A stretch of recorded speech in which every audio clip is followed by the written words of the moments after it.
Good afternoon. This is the Board of County Commissioners meeting. It is Tuesday, January 17th, 2023. It is 2:01 p.m. I am calling this meeting to order. This meeting is being live streamed through our Thurston County YouTube channel. I'm Carolina Mejia. I'm the chair of the board.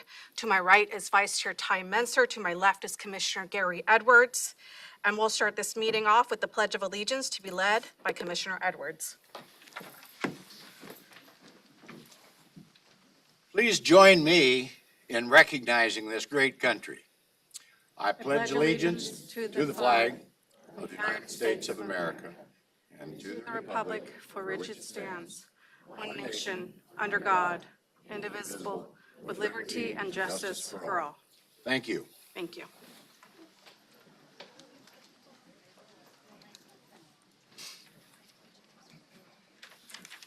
Next, Vice Chair Menser, would you like to do a land acknowledgement, sir? Yes, ma'am. We would also like to start today's meeting with the land acknowledgement.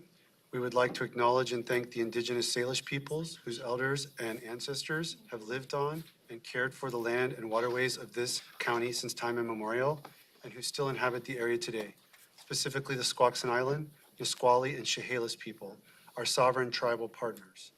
Truth and acknowledgement are critical to building mutual respect and connection across all barriers of heritage and difference. The purpose of this acknowledgement is to disrupt ongoing erasure of injustices done and remember history as a stepping stone towards healing. Thank you. We're going to move to the approval of the Tuesday, January 17th, 2023 agenda. Madam Chair, I move to approve the proposed agenda for Tuesday, January 17th, 2023. Second. It's been moved and seconded. Any discussion? I'll call for the vote. Commissioner Edwards? Aye. Commissioner Menser? Aye. Commissioner Mejia? Aye. Next is an opportunity for the public to address the board. The Board of Thurston County Commissioners welcomes comments from the public. However, there are some guidelines governing such comments to ensure they are appropriate and do not take advantage of the fact that most meetings are televised. The general speaking guidelines are as follows. Please introduce yourself, including the address you reside in the county. Please address the board, not the audience or staff. Please silence your cell phones for those members in the boardroom. Speakers are limited to a total of 3 minutes today. We have a lot of public comment to get through to address the board. Meeting attendees could not donate their speaking time to another person.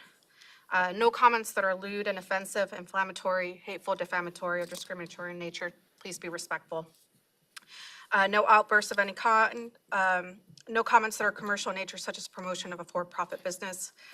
All materials provided to the county may be considered public records, subject to the public release upon request pursuant to the Public Records Act, Chapter 4256 of the RCW. No remarks about pending land use permits or similar matters that could eventually come before the board in appeal. Thank you so much for your cooperation. Now we'll start off. I will read for those of you who have signed up, then I'll see if anyone else in the boardroom would like to provide public testimony, and then I will move on to Zoom. Where is the stopwatch? Okay, so as we're still getting used to this boardroom, the stopwatch will be there. County Manager? Madam Chair, with your indulgence, the county sheriff would like to address the board because of the commitments Yes, so I was actually going to call on him first. Just wanted to give an explanation of kind of the lay of the land for everyone. I know for some of you, this is your first time coming in front of us. So with that, we'll go ahead and Sheriff Derek Sanders, I'll give you the floor first, sir. Well, thank you to the board and thank you to everyone who came out today. This has been a subject that has been a hot topic for obvious reasons. And I was notified extremely late of this to kind of provide some backdrop. The sheriff's office received notification that a level 2 sex offender was moving into this address. It did not raise any red flags to the sheriff's office because we get sex offender notifications all the time. And when we get one, it's usually just notification that someone has been released. So that is why this wasn't really falling on our radar at first. It wasn't until a concerned community member reached out to me and asked if I would go to this public hearing in tonight. I know about a sex offender. And I'm like, well, that seems to fall under my scope of responsibility. So we went there, and I went there with a very open mind. I try to take a balanced approach in everything that I do. And I understand that there is somewhat of a push from the state to shut McNeil Island down and start to push things out to less restrictive alternatives.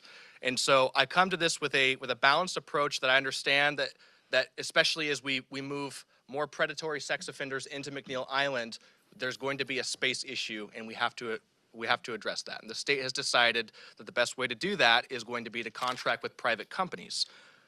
I understand that part. Where I start to lose focus of this is the choice of selection to place these houses in rural Thurston County. You can't get much rural than Tenino, and I'm sure you guys know that. Small town, not many resources, not a full-time police department servicing Tenino, and typically speaking, as the sheriff's office goes, our minimum staffing allows for one deputy for all of Rochester, Maytown, Little Rock, Tenino, Bucota. Down to the county lines on all four sides, or to two sides. So when you talk about that one deputy being the resource down there, and then we add in the element of putting 5 sex offenders in one single house, some alarms were raised. Now, I went into this with an open mind because there could be an enforcement option, of course. However, the public hearing that was set up was very poorly managed. I think that moving forward, I think this is a good example of how not to do things. Because if you're going to recommend to a group of very, very concerned parents and people, and this is not to the board necessarily, but if that is the idea that we're going to entertain this thought, the person giving the presentation better have answers. And so when I asked the basic question of whose jurisdiction does it fall under when one of these people flee the house that's not secure, and we don't have an answer for that, but someone's already living there, that becomes a problem for me. As the sheriff, I have to know where I stand legally. I have to know how to guide my deputies moving forward. And when I'm asking the CEO of this company, how does the sheriff's office respond to this? How do we protect our people and keep people safe? Should one of these individuals abscond and there's no answer behind it, that becomes problematic for me. So we did our due diligence. I promised the citizens of Tenino that I would get an answer for them the next day. Chief Mencius, who's here in the room today, reached out to a DOC contact who didn't really know much about it. Since then, we found that DOC does have an LRA team, a less restrictive alternative team, but there's still a lot of uncertainty about how the sheriff's office can and will respond in the event that one of these individuals will abscond. The part that concerns me is that I do not feel like this is a matter of if they will abscond. It is when they will abscond. This is permanent housing. This isn't transitional. The 5 individuals who are moving into this residence are never leaving. They're never leaving. So we've taken 5 people who are sex offenders and said, this is your life for the rest of your life. You're never leaving, but there's no locks on the doors. So I know as the sheriff, at some point we are going to have to respond to one of these, and we're still unclear on what my deputies can and cannot do. At this point, at best, it appears that there are two options in front of us. The first is if the person has been convicted of a sex offense and they're registered with DOC, then at that point, we may be able to work with DOC to have an administrative warrant issued for their arrest, but we're talking about time.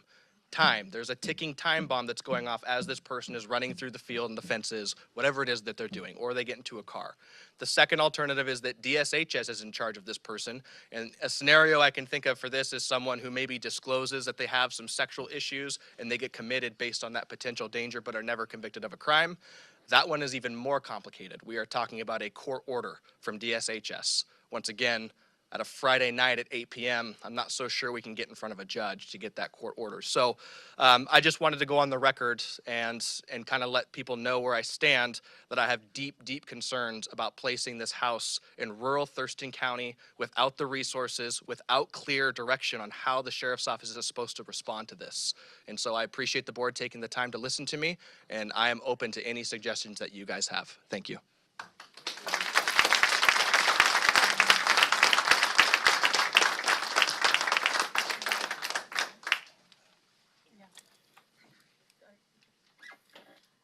So usually if you see us all quiet up here, we don't respond to public comment. We'll usually have conversations about it afterwards. So it's not, we're all probably taking notes on what you're saying. So just wanted to give everyone a heads up if you don't see us interacting, it's because we usually don't respond back. Okay, next, Ivan Holt. All right, thanks for having me here and listening. My name is Ivan Hold. I have a wife and two beautiful teenage daughters and two young godsons. They come over to my house frequently, and obviously my daughters and my wife are there. I'm a firefighter. I am gone 3 days a week, and my family is alone. I'm concerned about this house coming in for obvious reasons, and that being the number one reason in my mind, my family's safety. I live less than a quarter of a mile from this proposed house. I have youth events in my barn frequently with my church, and like I said, my young godsons come over frequently. I'm concerned there was no due process with the community or any stakeholder input during this process to get this house in place. And I also wanted to add there's a planned playground going in next door to this house. So the sheriff and the fire department, as the sheriff said, the resources are severely limited. The fire department just shut down the Maytown Fire Station. The response times are going to be more than tripled for any EMS or fire responses. In my experience, when there's houses like this, we frequently go there for EMS calls. My next bullet point is there is an inadequate safety plan, as the sheriff talked about. I'm not going to go ahead and go over that again. So people are going to ask and say, these people need somewhere to live. What I would say to them is their victims need to be considered first. And, these are dangerous people. They need to be not in neighborhoods, not close to people. They need to be like in an industrial area, or they need to stay on McNeil Island. And I know that's going to be something that's said. And when they're in a residential neighborhood, they're going to be very close, and within a minute, they can victimize another person. In an industrial area, they're going to have 20 minutes or more, and we have some resources that can possibly come take care of that. So my question to you is, what are you guys going to do to keep us safe? I ask you to use everything in your power to file an injunction, do whatever you need to do to put pressure, use your power as commissioners to stop this. Thank you.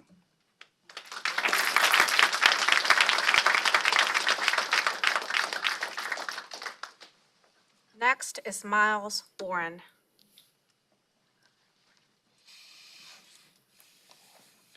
Hello, my name is Miles Warren. I live just under a mile away from the proposed property. I have my wife and my two young children live there with me, and I work long hours in Seattle, so I'm gone every day. My wife's home with our two children, and that is a great concern that she would be home alone with these subjects who are so close to our home and could be there within a matter of minutes. Like the gentleman before me said, our question is, what can you do for us to keep us safe? That's all I got.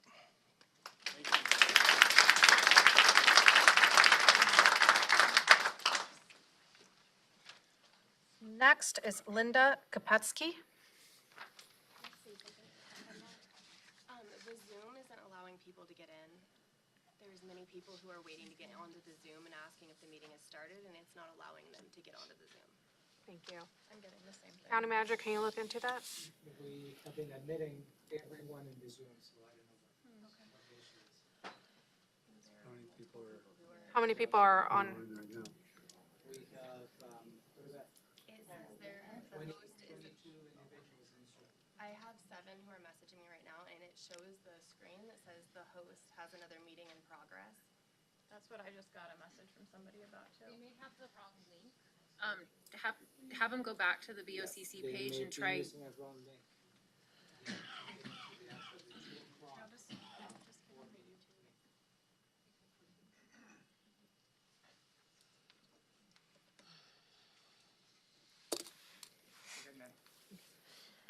My name is Linda Kopetsky. I live within 1,000 feet of the Supreme Living Sex Offender Housing, which is on 2813 140th Avenue. The Level 3 sex offenders who will be residing at this Supreme Living are the most dangerous sex offenders who admit that they are always at risk to the community. Per Angela Rinaldo, CEO of Supreme Living, past behavior can be a predictor of future behavior. This house is not a secure location and borders the Maytown Lake, which is a private corporation established in 1986. The lake hosts junior development camps for the USA Water Ski Association, which is the governing body for the National Water Ski Organization. The lake also hosts on a regular basis charity events to teach blind children how to water ski. Frequent Cub Scout campouts are also hosted and numerous other events since 1986. Children and families camp out in tents on the property that borders this housing for sex offenders. It is absolutely unacceptable to tempt these sex offenders with children so close. Who will accept the responsibility when someone gets hurt or molested? Our area has extremely poor cell service and limited Wi-Fi service. So if there is an incident with a Supreme Living resident, I can guarantee you that the response time will be unacceptable. My family and I, again, live next door to this facility. Thank you.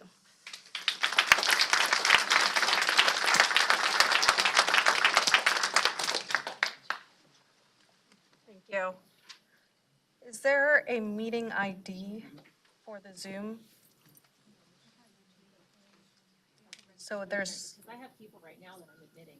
okay, Total 26 so far. I just shared the YouTube link and they're able to view it on there. okay. Thank you. Okay, moving on, Shelley Haney.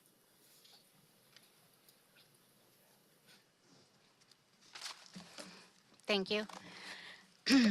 My name is Shelley Haney, and I live on Peterson Road in Tenino, which is part of the Maytown community. We speak a lot about the city of Tenino, but the Maytown community has been part of the South Thurston landscape for many years, and I'm here representing our entire neighborhood.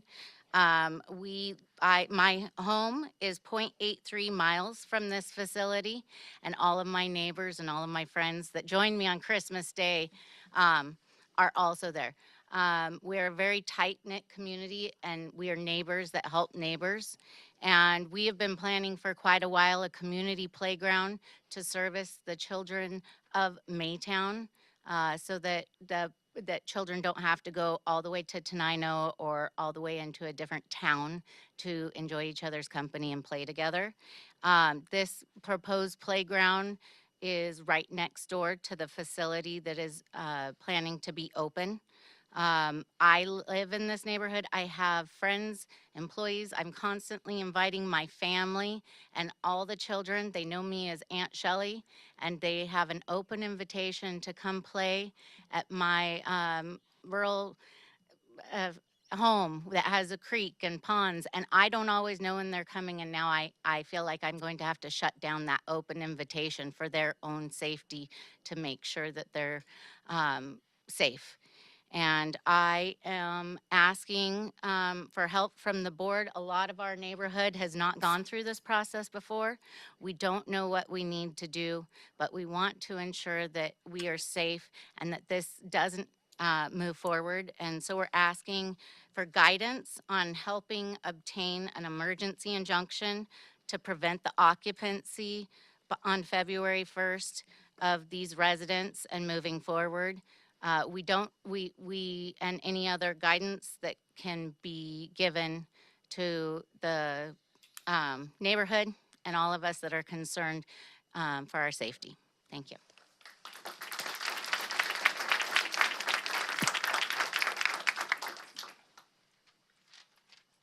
Josh Haney, I know you marked no, but I just want to be sure. Okay. Christine Hartman. My name is Christine Hartman, and I live on Churchill Road in Tenino. I've been here for 30 years. It's the most beautiful, amazing community that I've ever been in. I just wanted to say in history, the most devastating thing that ever happened to humankind was not any war. It was not a Holocaust. It was the downfall of women. And the reason what happened is women have been abused and suppressed and as well as children, and they still are today through all of the media and through entertainment, etc. I feel this is the most devastating thing that could happen to this area, and I am adamantly against it, and I know it will never happen. In my mind, I am focused to know this will never happen here. So be that.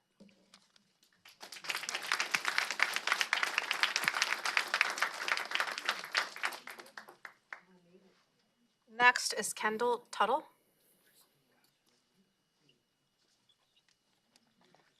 Hello, my name is Kendall Tuttle, and I am a community member. I live off Reeder Road, a few thousand feet from the front door of this facility with my husband, my 4 children who are under 10, and my husband is a firefighter paramedic, a lieutenant for the city of Tacoma, often working 24 to 48-hour shifts where I am home alone with my husband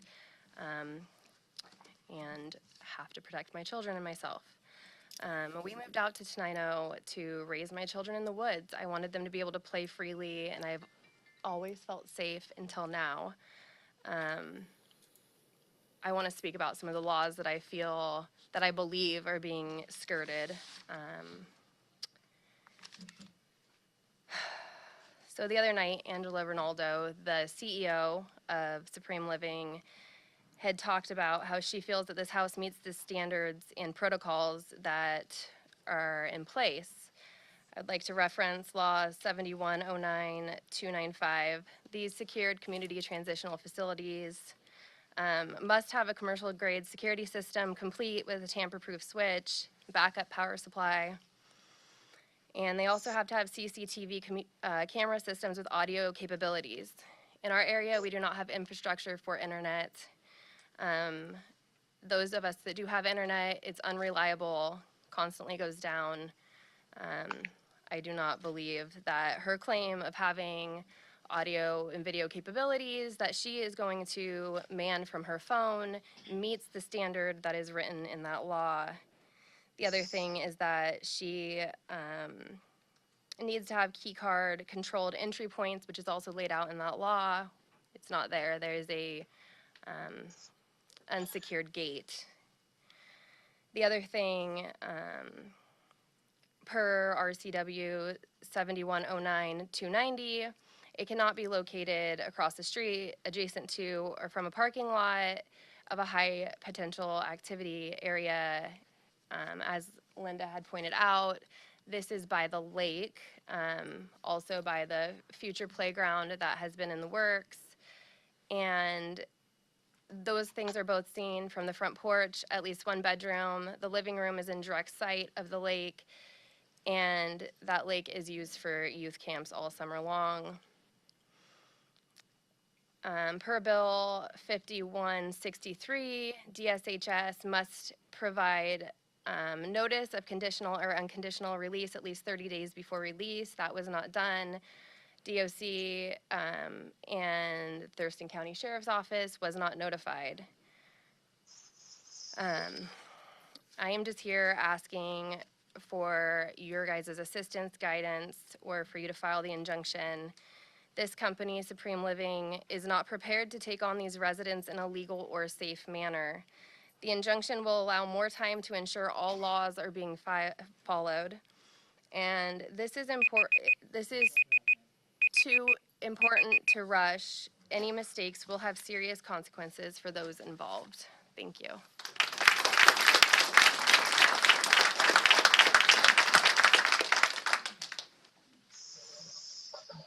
Next is Joy Thiessen. No? Okay.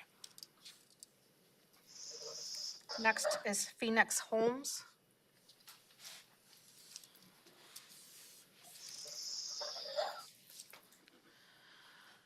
One second, Phoenix, before you start, can we place on mute?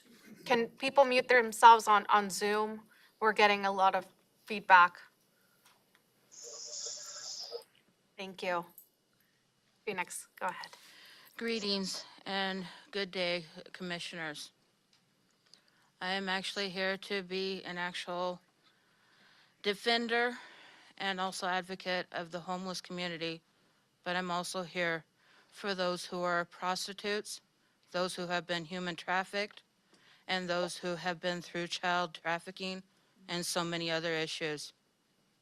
I am here to state that I, as 6 months old, was sold into human trafficking and to slavery. I am a survivor, not a victim, of such a travesty known to man. It is a criminal act of violence, and as one particular individual stated very clearly, it is a society that that women have been trampled on, or the rights of not just women, but of children, but yes, of even men too. Sex offense is a huge, sad travesty, and I must state it very clearly. We could tell you every single law known to man, but it doesn't cause the issue of the mental anguish and illness that it can cause to the survivor/victim. We have been through hell and back. We have been hurt to the absolute extreme of either it has been that people have twisted our minds and created Stockholm Syndrome, or we have been harmed in such manner that we have PTSD, and we have so many other issues. And to know that people in such a situation as, I will refer back to a situation as Montesano, Lindsay Baum. She was abducted and killed by sex offenders who had no right to traffic her and to kill her. It is a travesty that we are facing in every community, the homeless community, Tenino community, Marysville community, every single community underneath the sun has been faced with this travesty of such neglect to the fact that the survivors are the ones that need to be protected, but not to mention our future generation. Please protect our children at all cost. Our future depends on you protecting our rights, because I have been harmed.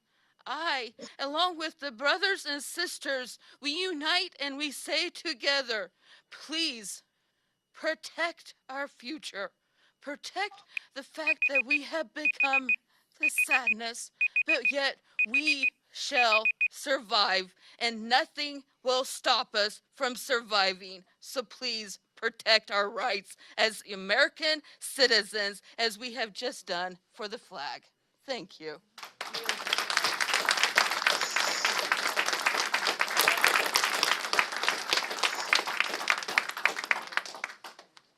Next is Alexandra Schmidt. Hi, my name is Alexandra Schmidt. I live in Lacey. I have 2 grandchildren, one of whom lives in a rural area. And when I heard about this situation, I immediately thought of, this small child, and of the fact that this can happen in any rural area. If this goes through in this area with all the families there, it can happen where my family lives, and I will fight against this with everything I have. I have 3 questions. First of all, is this a confinement type facility with everything that implies? Second question, what about the right people have to a peaceful neighborhood? It is an actual written right, and it is one of the reasons people move to these rural areas. What about that right? Is that being trampled upon? Third question, I would like to know, and I want figures, and I would like a written answer on this. I understand you can't give the answer, but I think we all deserve a written answer. How much is this going to cost? How much are we taxpayers going to pay for these sex offenders for the rest of their lives per month? How many dollars? Taxpayer dollars. Those are my 3 questions. Thank you very much.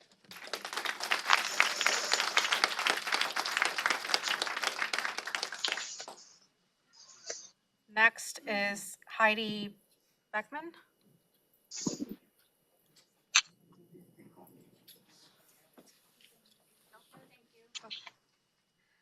Next is April Kelly. No? Okay. Next is Greg Moore. Thank you for allowing us to share our feelings about this. My name is Greg Moore, and I live at 14710 Reeder Road. As the crow flies, my background is aviation, so as the crow flies, we're less than a quarter mile away from the residence or the property. I don't want to be redundant, and I support every statement that's been made so far. Couple of concerns that caught me off guard through this, and quite honestly, I was only aware of this less than a week ago. I realize it's a private residence filed under an LLC, which allowed them to skirt a lot of regulations as opposed to a business. What I have an issue with is this is a for-profit venture. And to me, I just can't get my head around the fact that shouldn't be a business. The training that was revealed to us last week from the CEO was that the chaperones would have a 3-day indoctrination. And I recently retired from the FAA as an air traffic controller, and I'm telling you, it took me 1.5 years to be qualified for what I did, and that was a safety aspect as well. When I was born and raised in this area, born in Raymond, grew up in Hoquiam, traveled all over the world, lived all over the United States with the military or the FAA. After seeing Europe, and I always wanted to come back to Thurston County, to Olympia. Mount Rainier has captivated me since I was a little boy. And I finally was able to build my dream house with a view of Mount Rainier. And in a rural environment that took me away from all the societal issues that we're dealing with today. I've had some traumatic experiences. Obviously, 9/11 was a very traumatic experience for me. I had a son that was brutally raped by a babysitter's boyfriend that he held in from 5 years until 11 years old. Never prosecuted. And at 16, 2006, North Thurston, football player, swimmer, and baseball player, committed suicide. And he always said to me, he says, "Dad, I worry about that kid coming back." And so that's another trauma that I have to live for. Now, granted, I have the resources and the capability to protect my home and my family, as well as many of us here. But why would I want to be put in that position to take that on and deal with having to do that? So I appreciate and thank you very much.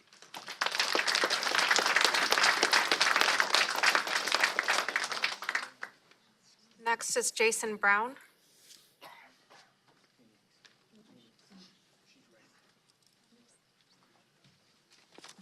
Before I start, can I ask permission to extend the clock before we start just a little bit? It's going to be kind of a longer message.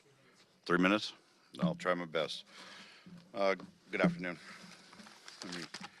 I'm going to read first, and then my intent here is to deliver information that empowers you to be able to make decisions and have clear lines in which you can operate under.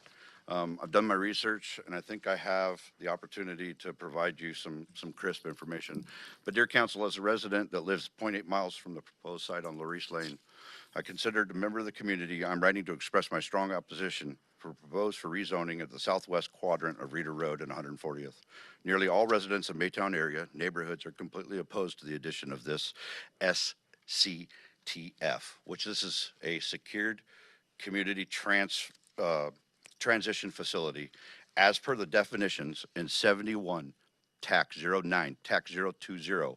The definition of a secured community transfer facility is clearly outlined, and this facility fits that description to a T.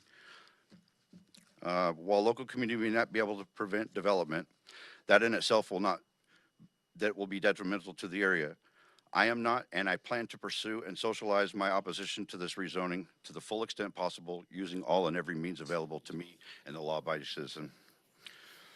Any planned development of a property should consider the safety of the community in which it's conducting business. The RCW 71 TAC 09 TAC 342 outlines what those requirements are. It also outlines what did not happen, which is a preempted city or county may propose public safety measures specific to that particular location site to the department. The department is defined in the definitions as the Department of DSHS specifically. Furthermore, when these second hearings under the RCC, where there are 3 finalist sites, which there's only 1 to date, the first hearing under the RCW, when there is only 1 site to be for consideration, the department shall respond to the city or county in writing within 15 business days of receiving the proposed measures. That gives us the potential to propose additional safety measures based on this main body RCW, which defines all process from notification filings that was not filed as per this. This was dated 10/5/2022. It is the most up-to-date and recent RCW that I believe was written that gives us the opportunity to stop this. I am holding all of you on the board directly accountable regardless of the authority as the last line of community defense against public safety encroachment due to the lack of oversight, process, policy, and accountability that has been overlooked by all who have supported and made policy regarding the SCTF housing plan. As a member that has been victimized by violent sexual predation on 2 separate accounts on 2 separate members of my household, we are not going to allow you or anyone the right to infringe upon our civil liberties or pursuit of happiness. We bought this property as a sanctuary to enjoy our lives and experience what my wife and I have had to endure. The fear that this facility will be right around the corner within a 4-minute walk has dredged up past traumas and has caused us not to feel safe. With that, I'll end. Mr. Brown, if you have it written, we can make copies of it. And thank you. We'll give this right back to you.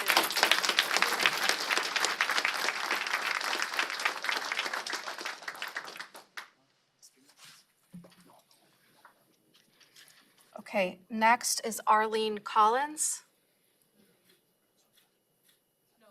No? Okay. Next is Anna Weeks. No? Okay, next is Kevin J. O'Sullivan.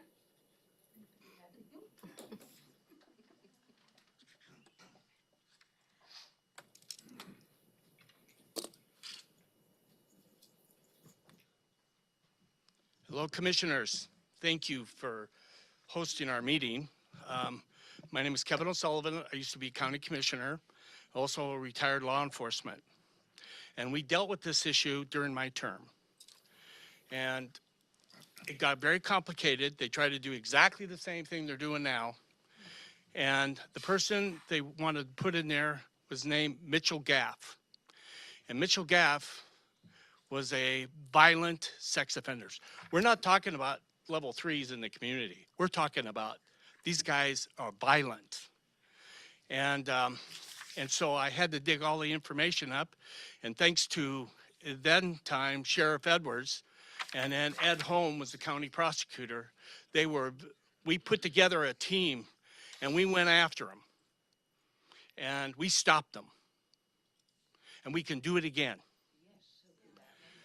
And so a lot of the testimony in here is incredible. You know, people are up here because they feel threatened. When I doorbelled 4 days and going door to door and talking to individual people, the stories that I heard was incredible. And I think they're all here, quite frankly. And I also want to thank Madam Chairman. She called me today and she's interested in some of the things that I did to stop it. And that shows great leadership to me. Okay.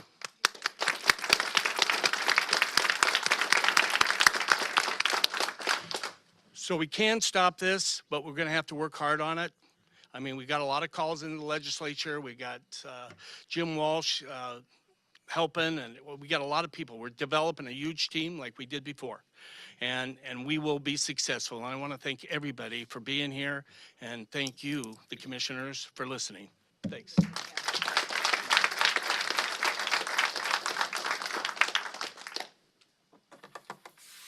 Justin Coffer. Justin Coffer? Oh, Cover, sorry.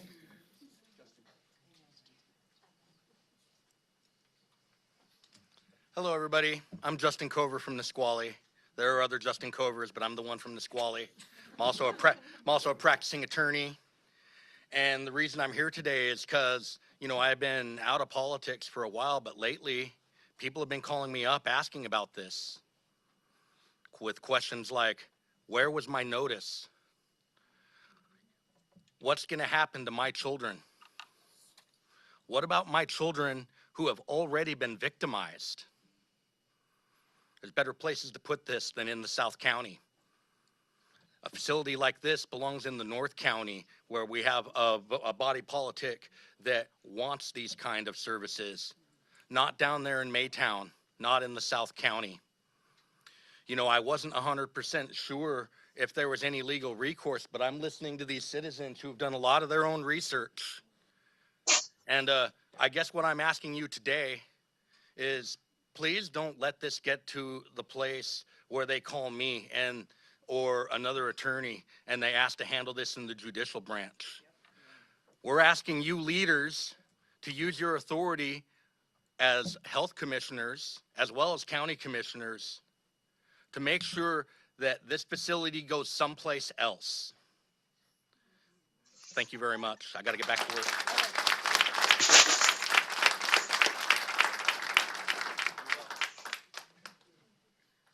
Next is Karen Clevenger.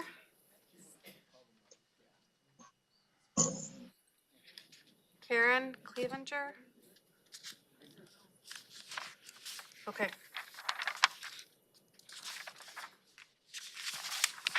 Next is Emma Butler.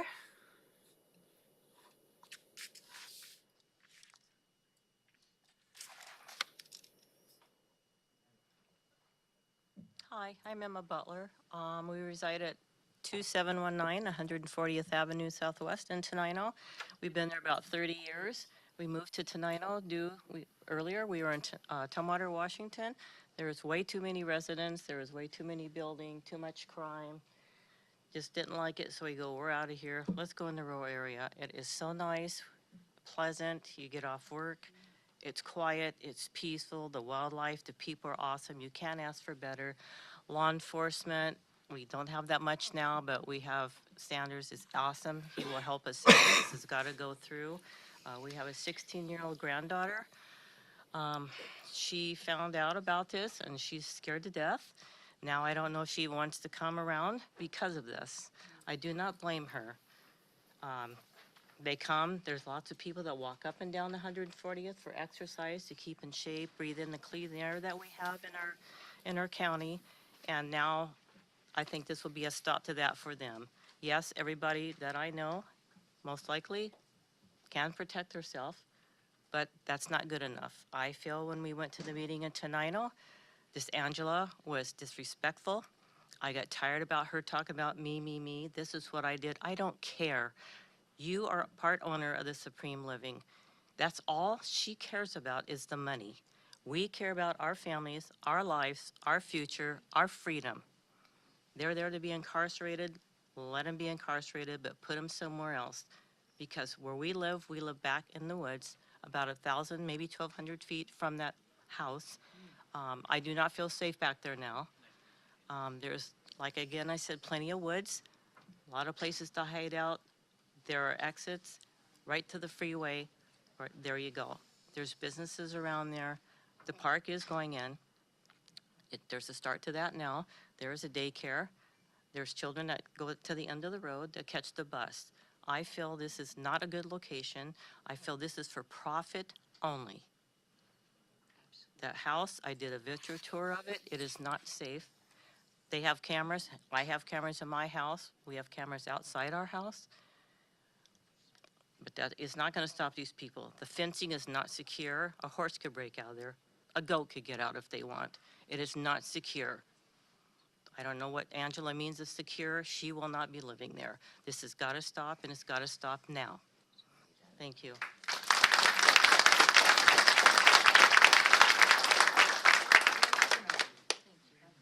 Next is April Ketcherside.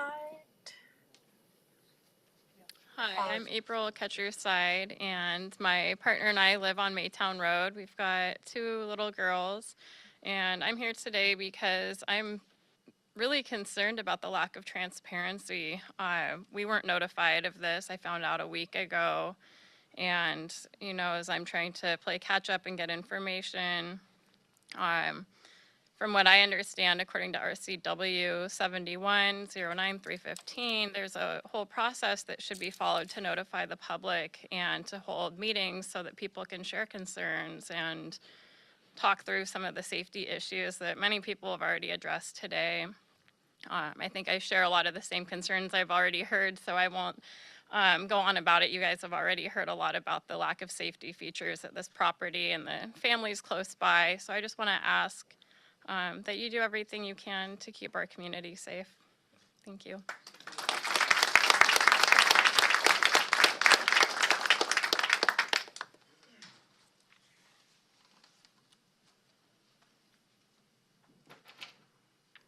Nene Umali. Is it Nancy? Oh, is it Nancy? Sorry. Oh, okay. I'm calling, even if you mark no, I'm still calling just to make sure you didn't change your mind while. Elizabeth Story. No. Tony Butler.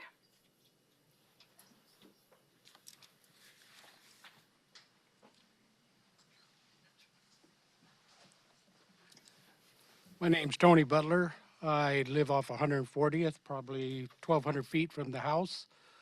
My biggest concern is we had no notification that this is intended to come in here. I made it my priority to try to get in touch with these people last year when I first found out about this through our community. And it's probably in July. I did catch the people there, the person that bought the house. I asked him, I says, hey, I heard about some sexual predators going to be moved in here. And no, we can't give you any information. I says, well, I just live about 1,000 feet from here, and you're telling me I don't have the right to know?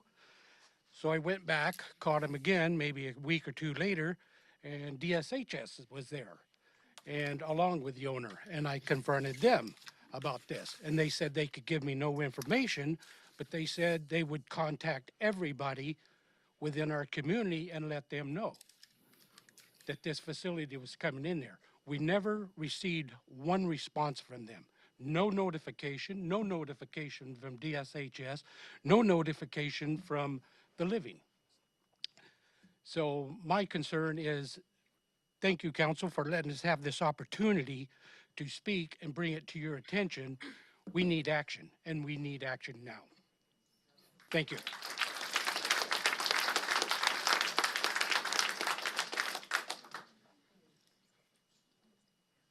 John Stakowicz.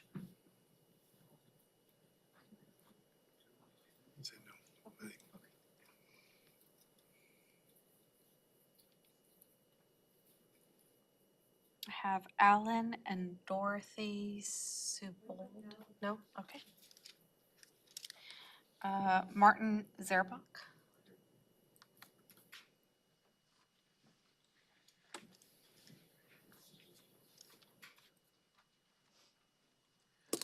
My name is Martin Zerbach. I live in Olympia on 3625 Surrey Drive, Northeast. I don't have children myself, but I have lots of neighbors and friends who have children and grandchildren.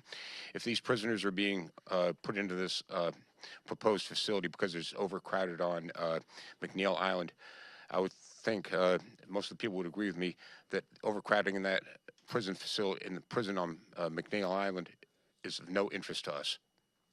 Let them stay in prison, double bunk them. That's all I have to say. The comfort of these these violent sex offenders is of no concern to us.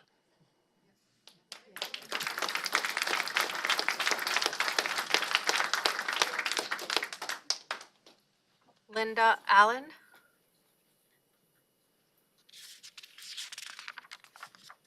Linda Allen.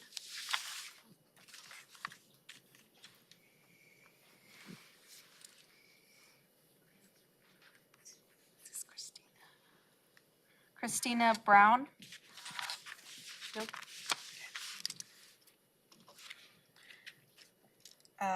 Danielle Good.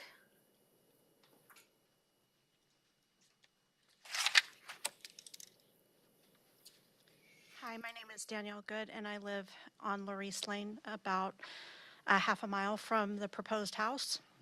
I wanted to put it on record that I agree with everything that's been said today. I feel for my safety as well. My husband does leave home occasionally, and I am home all alone. I know that we do not have adequate response times. It takes 45 minutes to an hour for somebody to get to our location. And I also want to also make sure that it is abundantly clear that Wi-Fi and cell service is very, very lacking in our area. I've lived in this area for over 6 years, and we fight it on a daily basis. Thank you.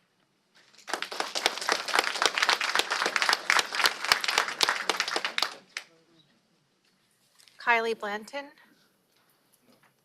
No. And Blanton Patrick. Nope. T. Nicole Kopetsky.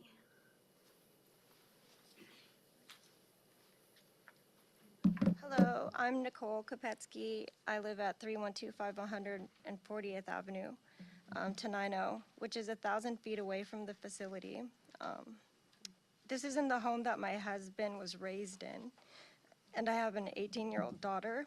And we are survivors of domestic violence, so we have PTSD and anxiety already. My husband's a pilot, so he's gone half the month.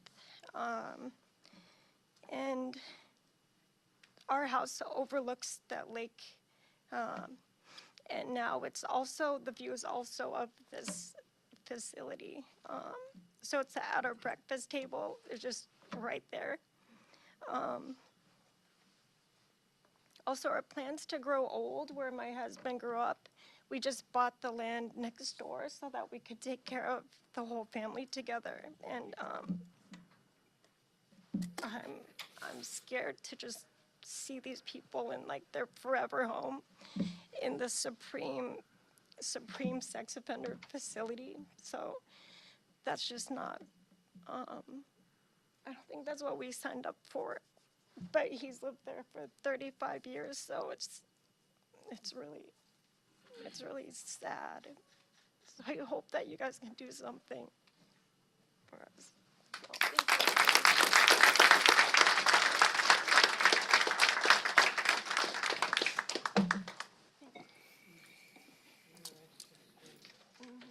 Next is Justin Kopetsky.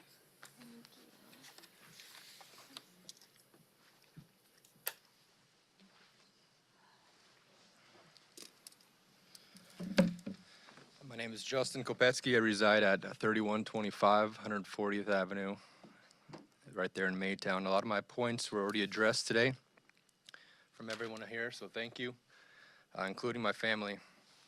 Thanks, Mom and Cole.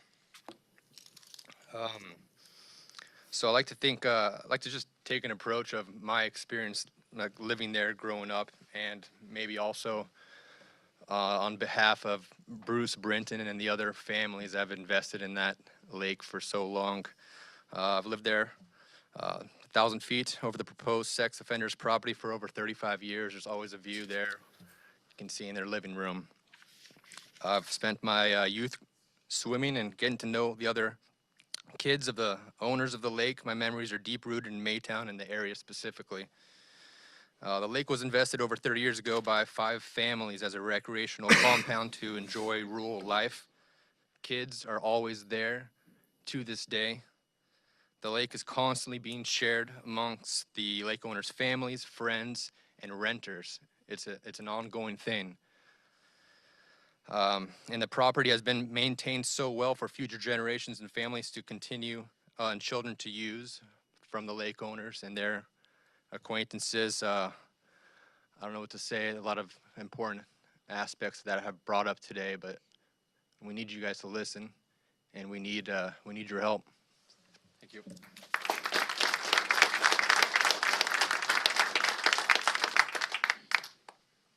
Next is Hale Foss. Or is it Haley? I apologize.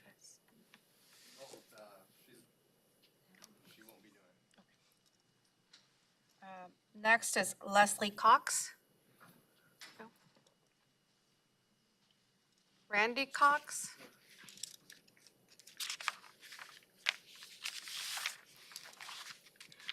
Octavian Olson. Pat Murphy. Jennifer Weens.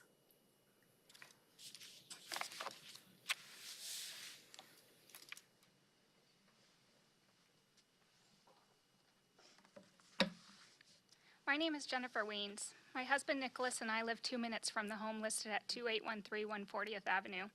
We spent a year and a half renovating and cleaning up the home listed above and signed a purchase and sale agreement with Jake Herigstad and Nolan Rogue, H&M Enterprises, in January of 2022. Their real estate agent negligently represented their client, stating that they would be fostering children. Several months later, we were informed of the true intentions of housing sexual predators from McNeil Island at the home and spent time researching who actually ended up with our home. I then called Angela Ronaldo, Supreme Living, to inform her of the community she bought into. The home listed above is surrounded on 2 full sides by Maytown Ski Lake, which has been a private playground for families since the 80s.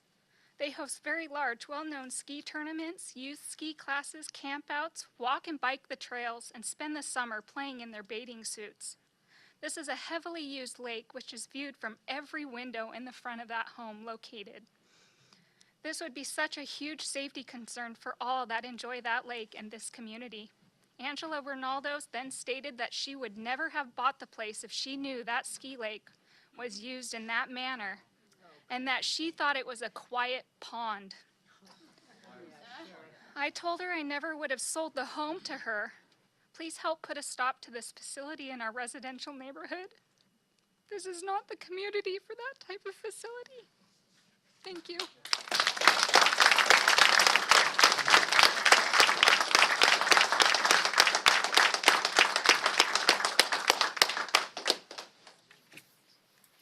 Sarah Fox.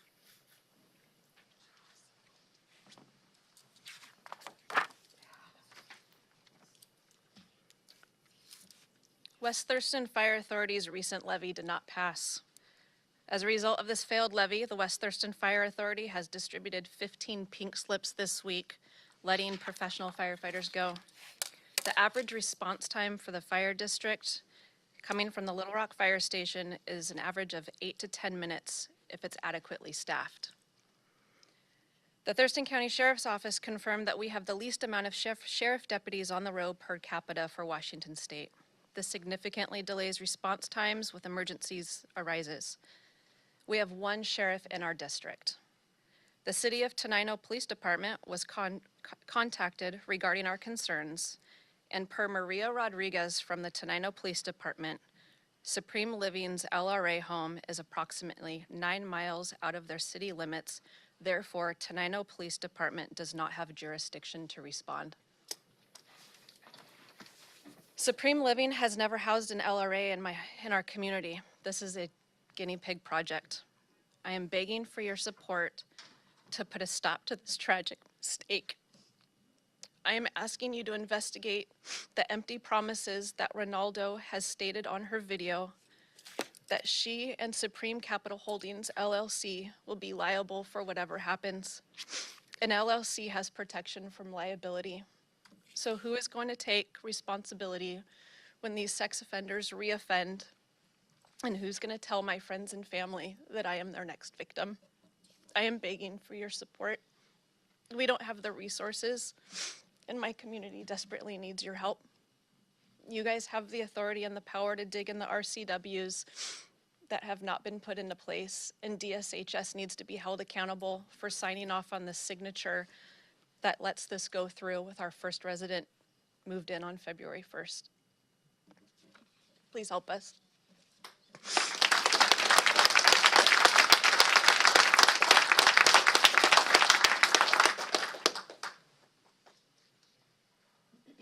Next is Deb Arnold.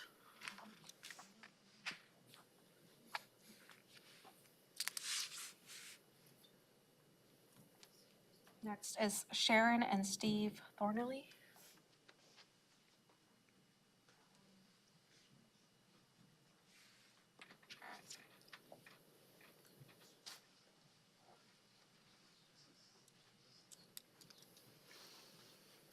My name is Steve Thornley. I've lived at 2532 Beaver Creek Drive in Maytown for about 40 years. Well, north of 40. I'm here to express my opposition to the plan by DSHS and Supreme Living to house level 3 sex offenders in a rural residential area with inadequate security. I feel this is an irresponsible and possibly illegal action. I feel that any public employees who support this action should be held responsible in the event there are further crimes committed by these convicted criminals if they escape. Thank you for listening.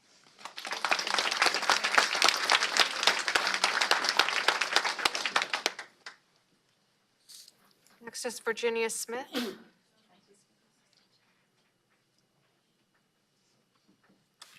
Allie Schnobberger. Hi there. Hi, my name is Allie and I reside on Hyatt Avenue in Tenino. I am here today to voice my concerns over the projected residential community LRA housing in Tenino.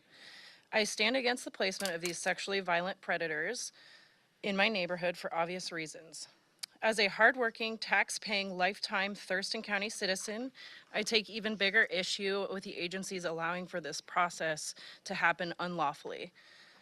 This issue stems from multi-agency failure from a legal procedural standpoint. Several of the duties required to proceed with such housing have clearly not been fulfilled, beginning firstly with a lack of approved security measures on the site. Second, per RCW 9A 44130, the SCC is responsible for law enforcement notification, specifically the sheriff of the county of residence. It concerns me that the justification to amend Senate Bill 5163 in 2021 was lack of funding to house the SVPs at McNeil Island, when the funding being sent to this project coming directly from tax dollars in the form of per resident stipend, facility grants, and from the Department of Commerce, it appears that DSHS, DOC, DCYF, and county commissioners here are all complicit in the exchange of tax dollars to fund this dangerous pilot program where Washington boasts first ever for releasing SVPs into residential communities. This plan is an unproven process of LRA housing for SVPs, is dangerous to trial in a rural area with minimal resources outlined per Sheriff Sanders. I am holding our state and county agencies accountable for this profit business venture. I do not consent to my tax contributions being allocated for a for-profit business benefiting from endangering my community, friends, and family.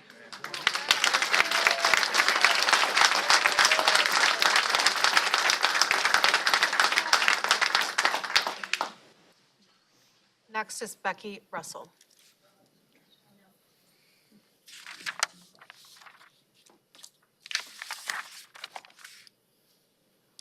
Larry Russell. Merrill Bernstein.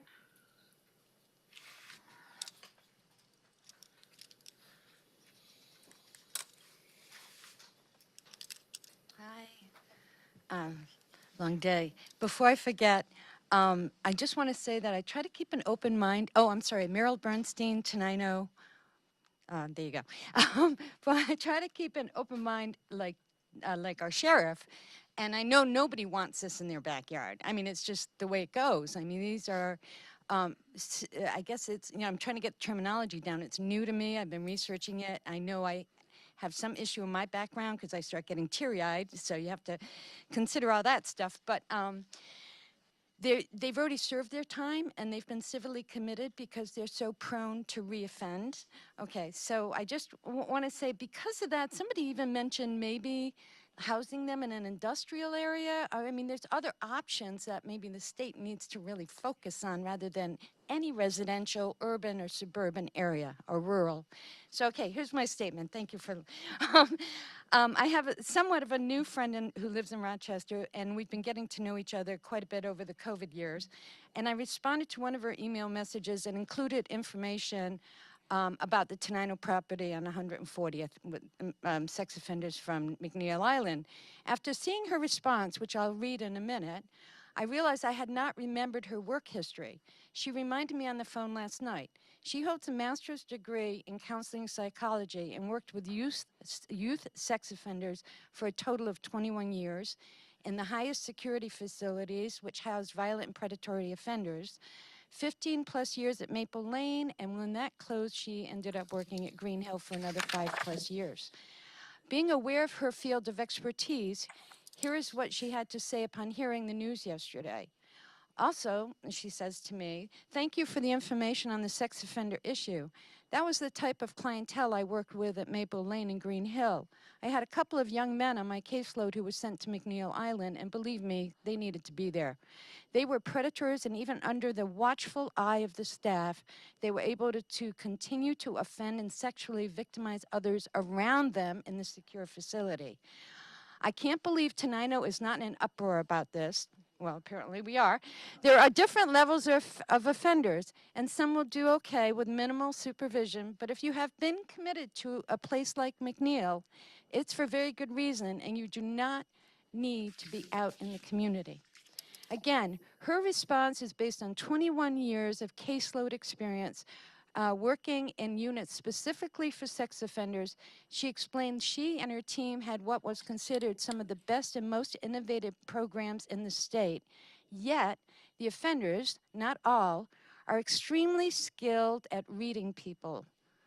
They can be friendly, pleasing, even charming, and definitely opportunistic.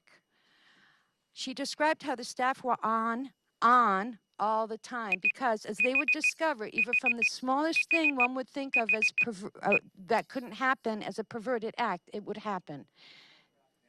Huh? Okay. Yeah, thanks.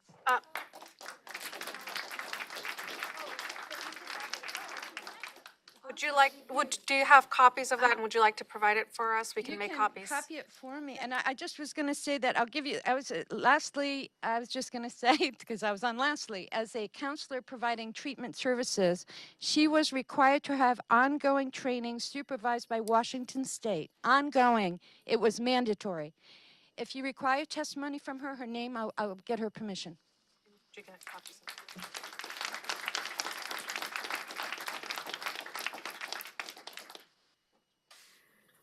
Next is Shannon Minarid.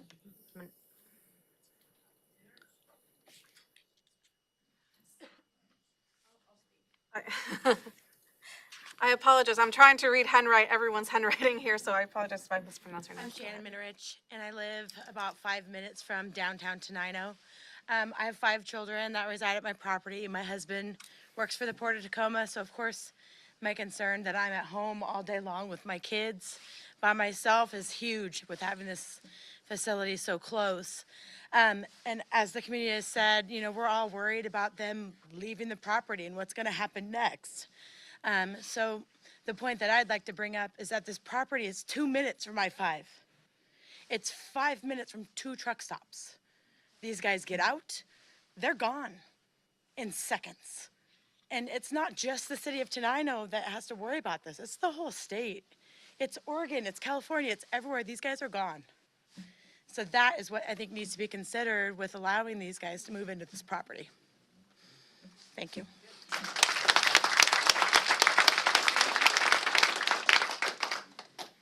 Chief Mancias? No. Okay, so that finishes the sign-up list. Is there anyone who didn't sign up who would like to? Submit a paper copy from a family member? Yes.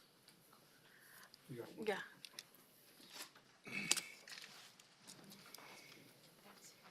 Let us get that real quick and then I'll have you start that way. Thank you. Yep, sorry, I wasn't here in time to sign up. Most of us are playing catch up with how quickly this information has been spreading around and how short of notice we've all had with this. As you've heard, most people here hadn't even an inkling of this until last week. Can you introduce your name? And Yeah, where sure. you're My name is Dave Champagne, and it's relevant to say I'm the owner of Castle Realty. I've been in real estate for 30 years, 23 of those years right here in Thurston County. And I'm going to speak to, because I didn't hear anyone mention this specifically, obviously our personal safety, our lives, and our children are paramount, but I think someone should mention the real estate property values that will plummet, that have already been jeopardized, family fortunes lost by the people who live around this if this goes through, if this happens, once those residents start to come in. If this is not stopped, people will lose their life savings. Now, we all have heard people mention that not in my backyard, but in truth, if we all say no, this isn't happening here, if every community says this isn't happening here, if this is simply not an option, then new solutions will be forced to be found. It's not our problem, but I'm sure we'd all be interested to see better solutions for this than what we're being proposed with right now. And in addition to that, there's a little thing in the real estate world called eminent domain. If for the public good, your property is taken in part or in whole or impacted, then you get compensated fair market value. It's not going to happen here because this isn't for the public good. It's not a public operation. It's a profit operation. And that is why this should be stopped. So I want you to also recognize that of the people in this room, this represents maybe 5% of the people who are outraged about this. These are the people who could get here today, probably risking their jobs to do so. So thank you for listening, and we look forward to your guidance. Thank you.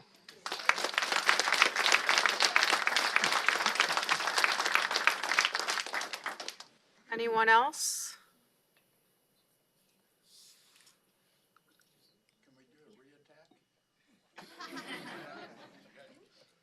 We'll move on to the Zoom screen because there's people who have been waiting if there's no one.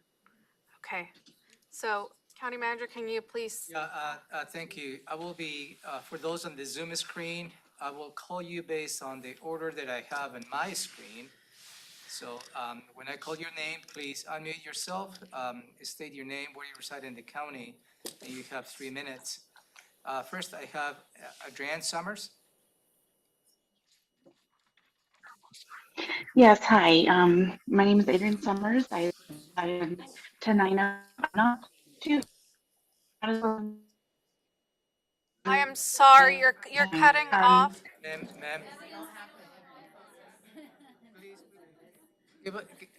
we cannot hear very well if we have a noise in the room. Please give us a minute. Her feedback. Your connection is not very good, so Ma'am. your feedback is not clear. I'm sorry, what? Your feedback and your testimony is not clear. Your connection is not very well received. Okay, let me move to another spot here. Can you hear me okay? We'll be more than happy to receive a written testimony. You prefer it that way. Sounds better now. Okay, let her go. Go ahead. Can you hear me better now? Yep, go ahead. Okay, wonderful. So I'm not sure how much you caught of that. I basically, I won't repeat any of the same information and the same sentiments that's been shared already. I will share, though, that I think it's very telling that the extent that this company has gone through, the efforts and the abilities that they've gone through has been very, very telling as to what their motivations are. We haven't had very much notice of any of this. It was kind of given to us as a, well, I was unable, I didn't know. I went through the notification process that I knew of, and kind of a lot.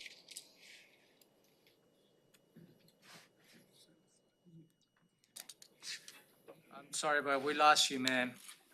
So please send us a written But it's testimony. bothering. What? We lost you halfway through it. Please send us a written testimony. We'll be more happy to receive that. I'm going to be moving on to the next speaker. Next, I have Benjamin Quails.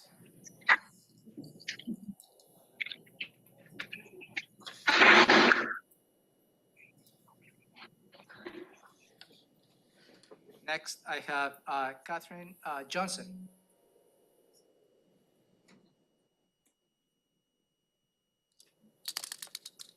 Next, I have Christine Lawrence.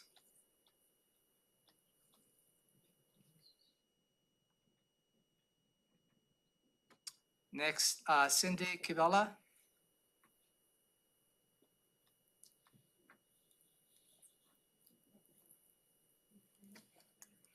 Maybe we can do a little bit different. If you'd like to provide testimony this afternoon, do you mind raising your virtual hand and I will call your name as opposed for me to go through the next 38 names. Okay, I have Mr. Genoy Black. My apologies. Go ahead. That's okay. I just wanted to point out that with Adrian and what is happening with the Wi-Fi is a perfect example of the problems that we have out here with Wi-Fi. We're not able to do a whole lot of it's not, oh boy, sorry. It's very difficult to get a secure line out here. And they're going to be depending on that for the security. So if a person can't even make a call and they're expecting to get ring type notifications. So I think security is really going to be hard unless they have already gone through and tried to figure out what they're doing for their Wi-Fi purposes. So just wanted to say that. Thanks. Thank you. Next is Rainer Summers. Yes, hi. So I just want to point out a couple of things on DSHS website, specifically with under the Department of BHA. They have under less restrictive alternative, according to their website, that a secure community transition facility, or SCTF, is the statutory name for a less restrictive alternative, LRA. So under that, they have to follow some rules and stuff. And some of the things that I'm concerned about is the lack of state-of-the-art security systems in this area, which includes closed circuit cameras that monitor living areas and facility grounds and staff control exits to outdoor areas. So if you go on their website, DSH's website, if you go to that, it will list that. And then if you look at what they have, DSHS has put out for secured, a secure community transfer transition facility, it is pretty much well, like almost like a what's the word for, like a prison camp. And if you go look out at that property, it's basically a farm with a minimal fencing. So unless they massively upgrade that within less than 14 days, I don't see how that a level 3 sex offender coming from McNeil Island onto there is going to be adequately protected or watched. And then also the Supreme Living says 3 days of training. My wife has did extensive training with sex human trafficking, and which includes being involved with the task force. And she had more training under that than what's being provided by Supreme Living. So those are my concerns. Thank you. Thank you. Cindy Kivella?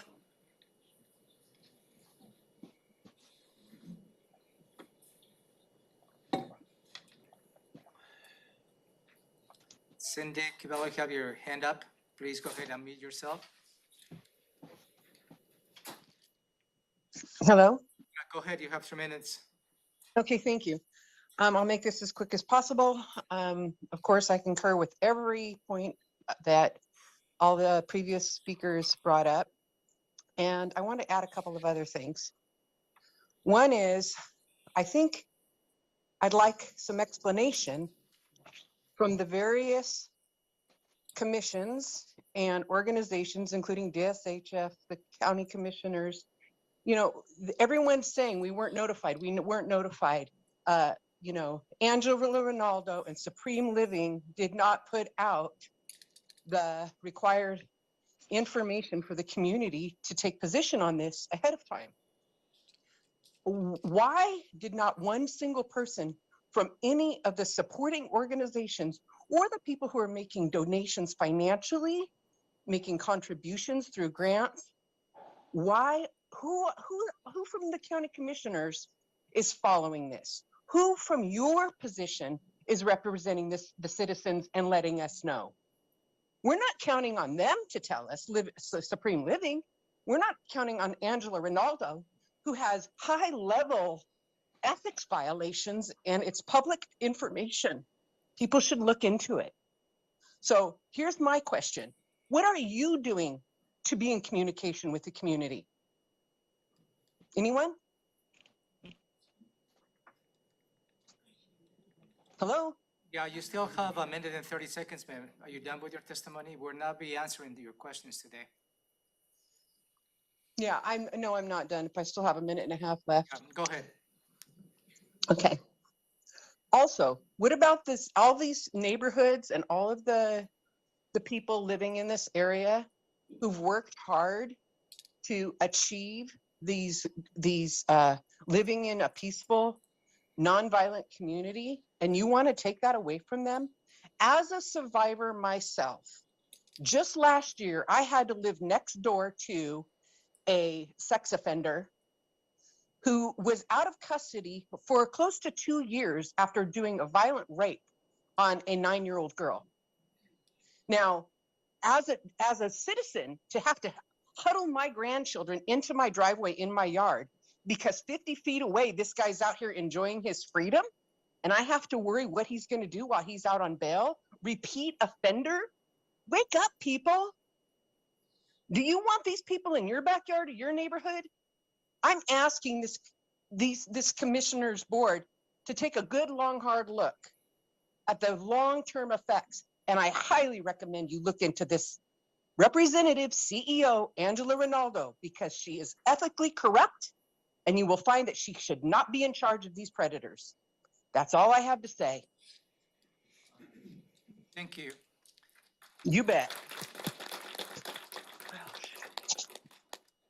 Next, I have Tara Kimbrough. You heard all that. Yeah, please mute yourself, ma'am, so we can continue with others. Thank you. Can you hear me? Yeah, go ahead. You have 3 minutes. Okay, thank you. I just wanted to say that I agree with all of the statements that have been said today. I just moved into this community a year ago, and part of the reason why I moved here is just for the small town feel, less crime coming from Tumwater. It definitely feels more safe. And I also just want to say how proud I am of the community for standing up for our rights and voicing our concerns with limited knowledge. It actually just breaks my heart really listening to everyone's comments, because it just really feels like this is a very criminal activity that is occurring. Someone is trying to snake their way into our community and do things behind our backs. And I don't agree with it at all. And I really hope that the commissioners and our legislators, our sheriff, our mayor, and the community will continue to stand up and fight. And we will not let this occur in our area. And I just can't also believe that, I pay taxes, I do what I'm supposed to do as a community member, and we have violent sex offenders that will be living in a nicer house than I live in. And that really disgusts me. And I'm sure it disgusts many people within this community because it's just not fair. Like, they deserve to remain on McNeil Island where they are secure, and we will remain safe from them. So that's all I have to say. Thank you for the opportunity. And again, I really congratulate the community for standing up and doing everything they can to fight.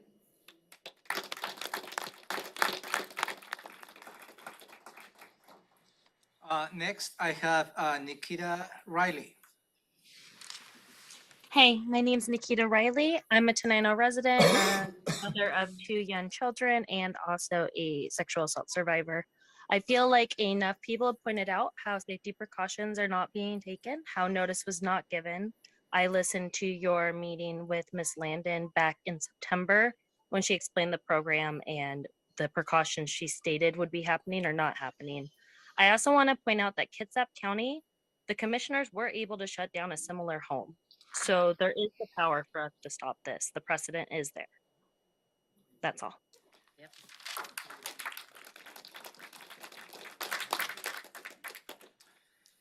Next, I have Sydney Phillips. Hi, good afternoon. My name is Sydney Phillips. I am a Tenino City resident and an attorney here in Thurston County. And I just wanted to thank first the commissioners for hearing the public out today. It's very important that everyone has spoken up. And I think the biggest issue that I see, and I feel like a lot of people have addressed, but I want to make sure that it's abundantly clear, is the lack of notice that especially the citizens who live closest to this potential facility have not received and inappropriately been sort of sheltered from the risks that could be placed on their community. Washington has a fairly robust set of laws regarding notifying the public when a sex offender moves into their community. And I think that Sheriff Sanders spoke eloquently at the beginning by just addressing the fact that he is unable to protect the citizens of Tenino, let alone citizens throughout this county and then throughout the state and even beyond that, when it comes to the fact that these individuals could reoffend, they could leave the property, and they could put our community at risk. So thank you so much.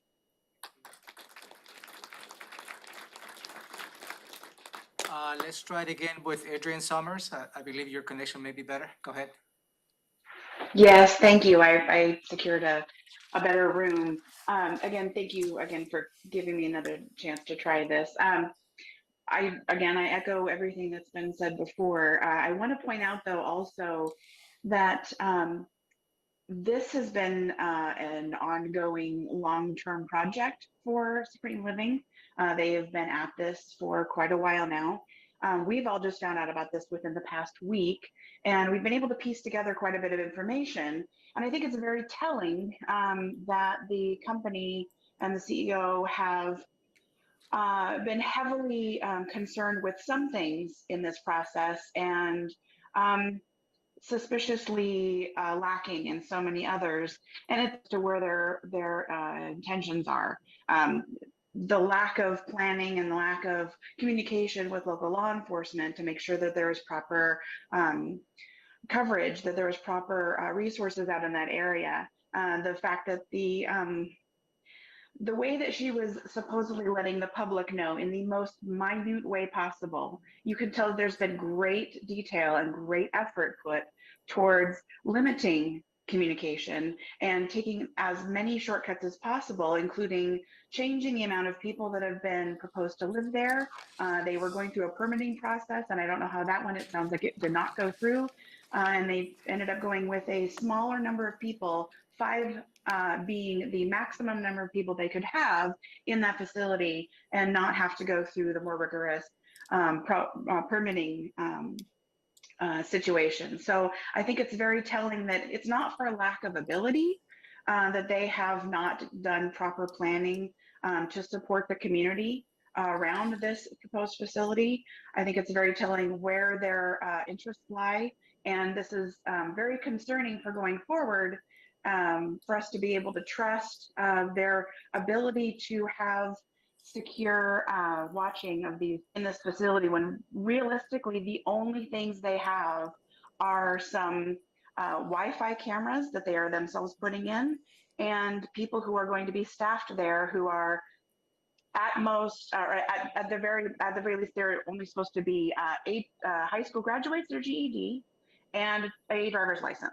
There's no other requirements other than that, and 3 days of training. So a 18, 19-year-old college student could be having this job that is not really a thorough training. 3 days is nothing compared to the extensive training that so many others have to go through for much more minimal tasks. And this is pretty much our main and only defense against these people leaving, not escaping, just arbitrarily leaving. Thank you.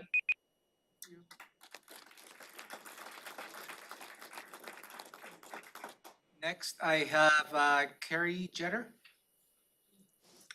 Hi, good afternoon. Thank you, commissioners, for this opportunity. My name is Carrie Jeter. I served in the Army for 14 years, and I have called Tenino my home since 2013. I've been actively a part of the Tenino schools with the PTA, the VFW, and also have been a coach for multiple sports. I'm a mom of 5, and 3 of which call Tenino schools home. And I just want to say a couple of things about the employee ratio and the job listing, which is also really alarming and concerning. The job listing says that it's up to 6 individuals in a 4-bedroom place. The ratio is 2 employees, up to 4 men in the house, and then they'll add a 3rd when there's 5. My next question and concern is, how can 5 violent men share 4 bedrooms? The next thing I have is also uncompassionate, not only to the community, but also to these men who are trying to become residents of this facility, to put them in a situation to where they're going to be able to recognize and distinguish victims at the lake that is adjacent to their house. It's also very uncompassionate to do that as well to somebody who suffers the way that they do. We have had 1,561 signatures on a petition that has been going around. We have over 1,500 members that are part of a public group showing that we are against this. Tenino does not consent, Tenino residents do not consent to the sexual predator house in our community.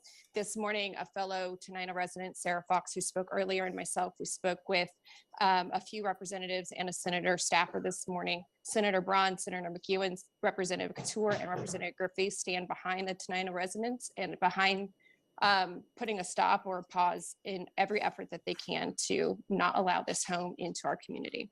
The other thing too, lastly, that I'll leave with is we have over 1,300 students in the Tenino School District. 7 school bus stops follow this route every single day on this road where they can watch from their windows. More than 50% of our community is made up of minor children, and it is unsafe and unsatisfactory that this would even be considered in a rural area. So I stand against this with my tax dollars, and we are called to defend all enemies, foreign and domestic. And sorry, my son. And I stand against this. This is definitely an enemy that we need to tackle and not allow. Protect the sheep, not the predators. Thank you. That's all I have.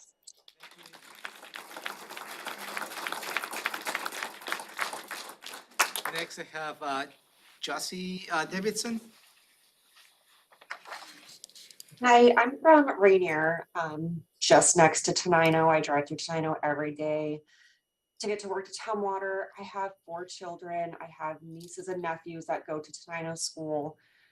I just really don't think this is a great idea to put these kind of individuals in the community. They were at McNeil Island for a reason.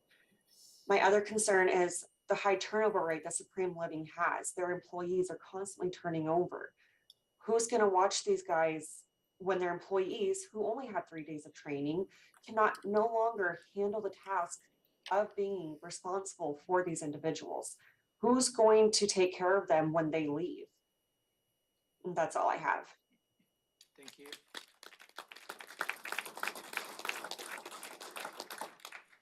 Tia Gulberson. Hi, I'm a mother and resident of Tenino myself, and I just wanted to bring up DSHS values. They say that they value honesty and integrity, and they have a clear moral compass. With the notice and where they're putting this location, that doesn't show that. It also says they have open communication and they value that. There has not been enough communication to our community about this. Their vision is that people are healthy, people are safe, people are supported, and their actions have been otherwise. And that's all. Thank you.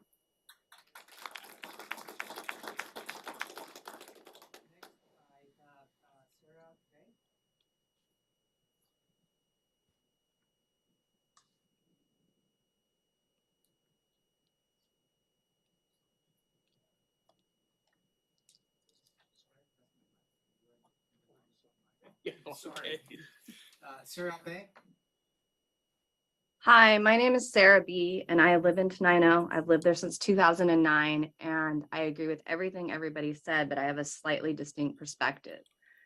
I'm actually a senior deputy prosecuting attorney. I don't work in Thurston. I actually work in Lewis County. And one of my large concerns is, as Carrie Jeter pointed out, is the training in part. A number of other people have as well.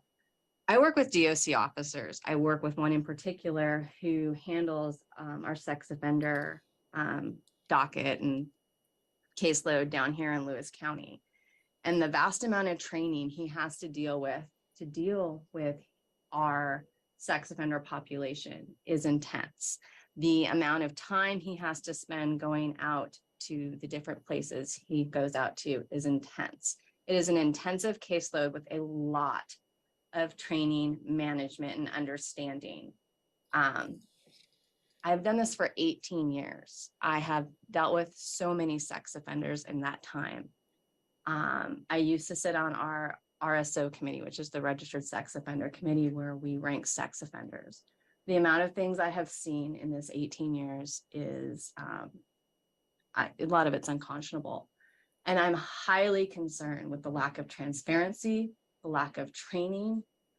I don't actually know how anybody who they foresee making $37,000 to $45,000 a year with that little amount of training can actually maintain any type of safety in our community. So I just like you all to consider that. Thank you.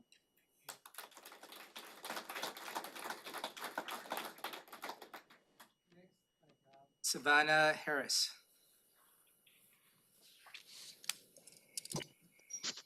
Hi, can you hear me? Yeah, go ahead. Okay. Good afternoon. My name is Savannah Harris, and I'm a resident of Tenino. I myself am a sexual assault survivor, and I'm also an ex-felon. I have had to write letters to the commissioner before while trying to clear my name. My charges solely came from protecting myself and my children, but I had to jump through hoops and ladders in order to clear my name and do my time away from my family, where I then decided to become a successful citizen. I got my degree in criminal justice. I did everything that I was asked. This truly feels like a slap in my face that the life that I had to work so hard to achieve and provide for my own children is now being given to the same like-minded violent offenders that once made me a victim myself. I've also written a letter with more personal details, and I hope that whoever gets the desk work of going through these letters will have a heart, or maybe parents themselves. Hopefully they'll go home tonight and look around and truly feel and appreciate that they feel safe in their own homes while our safety is being threatened.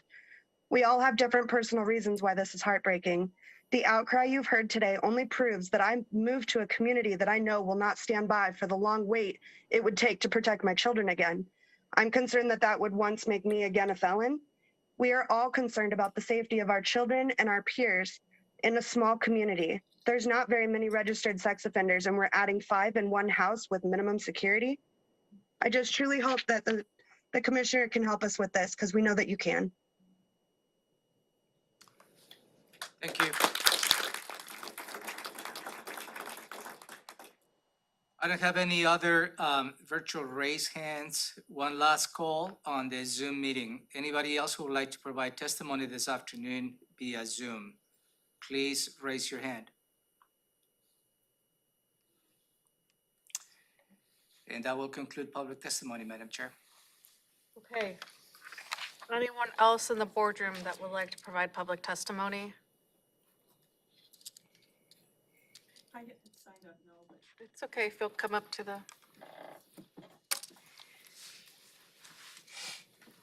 So I just wanted to reiterate a couple of the points that they made. could you introduce yourself? Right, I'm Joyce Tyson. I live at 3939 146th Avenue Southwest, a little less than a mile from the facility that they're wanting to put in. Recently, in the last year, there is a strip of land between our road and the Interstate 5.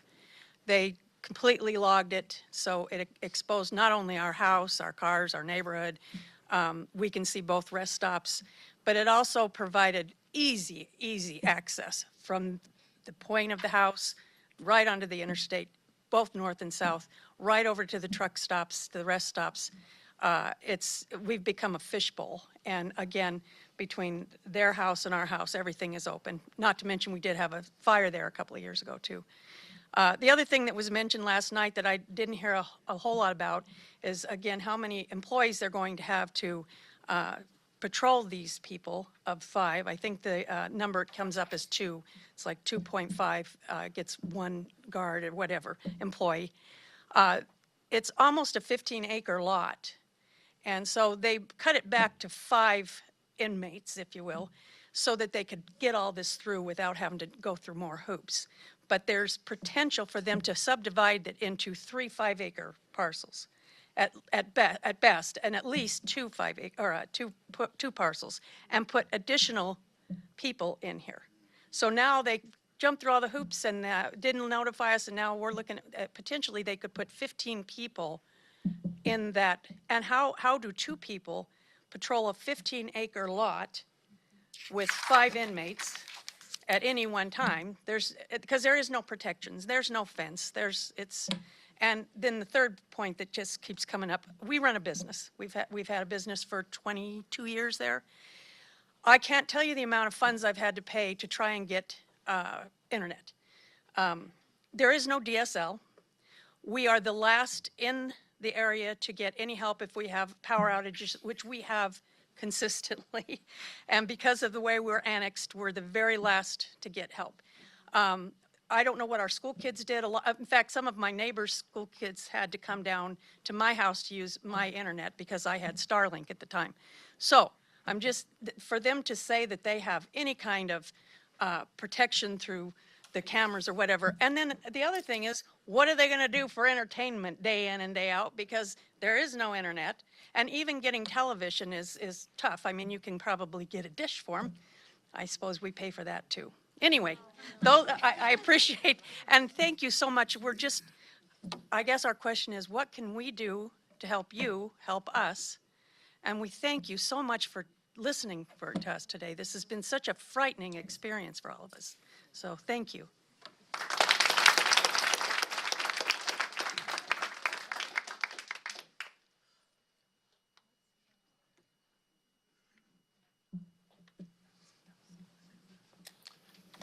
Good afternoon. Thank you.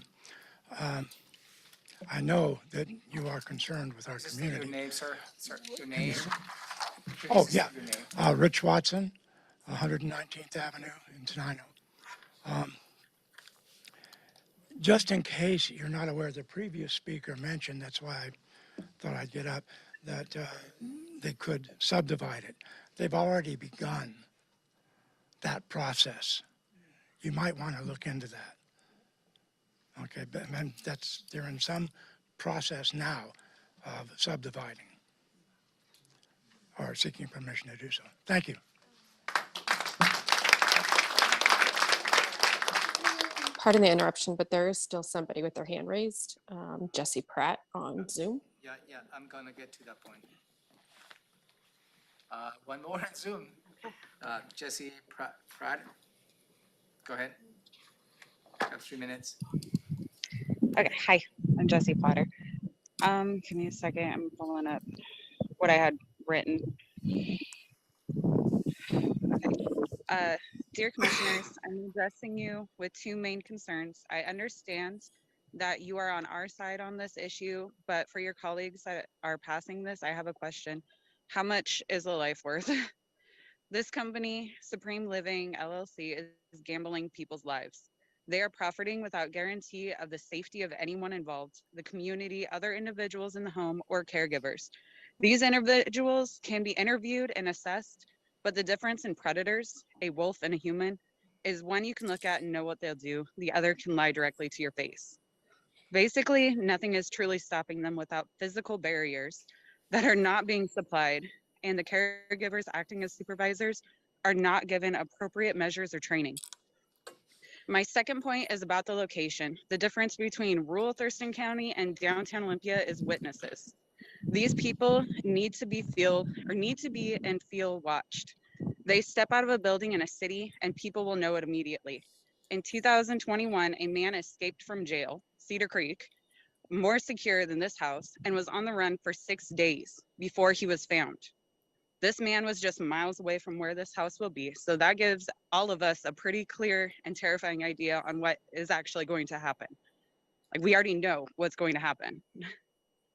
To my fellow community members, this is a scary situation, but we can't be scared. It's time to be angry. We are faced with individuals that were already convicted, and we know there are so many more in the world to replace them. It's time to let the world know we don't play games and we're not willing to gamble. Thank you.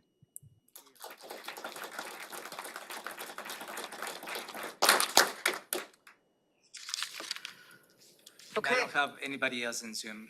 No. Okay, so that will conclude public testimony. Commissioners?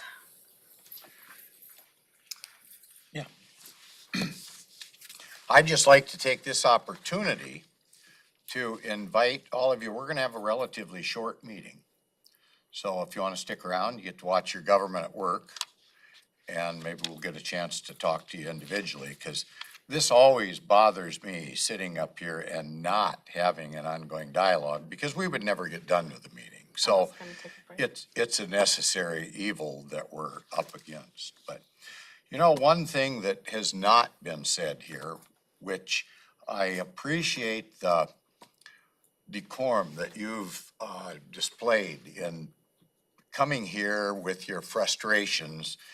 And the reality is, though, if this takes a while for us to work on this situation and solve it, we don't know what's going to happen yet, but I can tell you,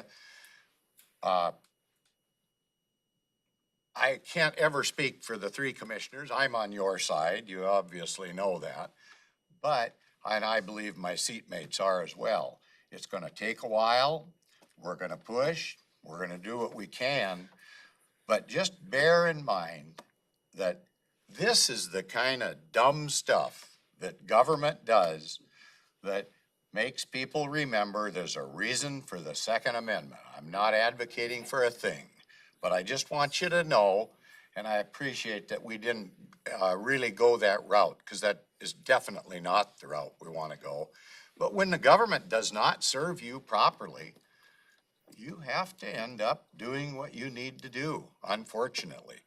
And just bear that in mind, you know, think about it once in a while. But stick around, I'd like to visit with you. That's my 2 cents. Okay.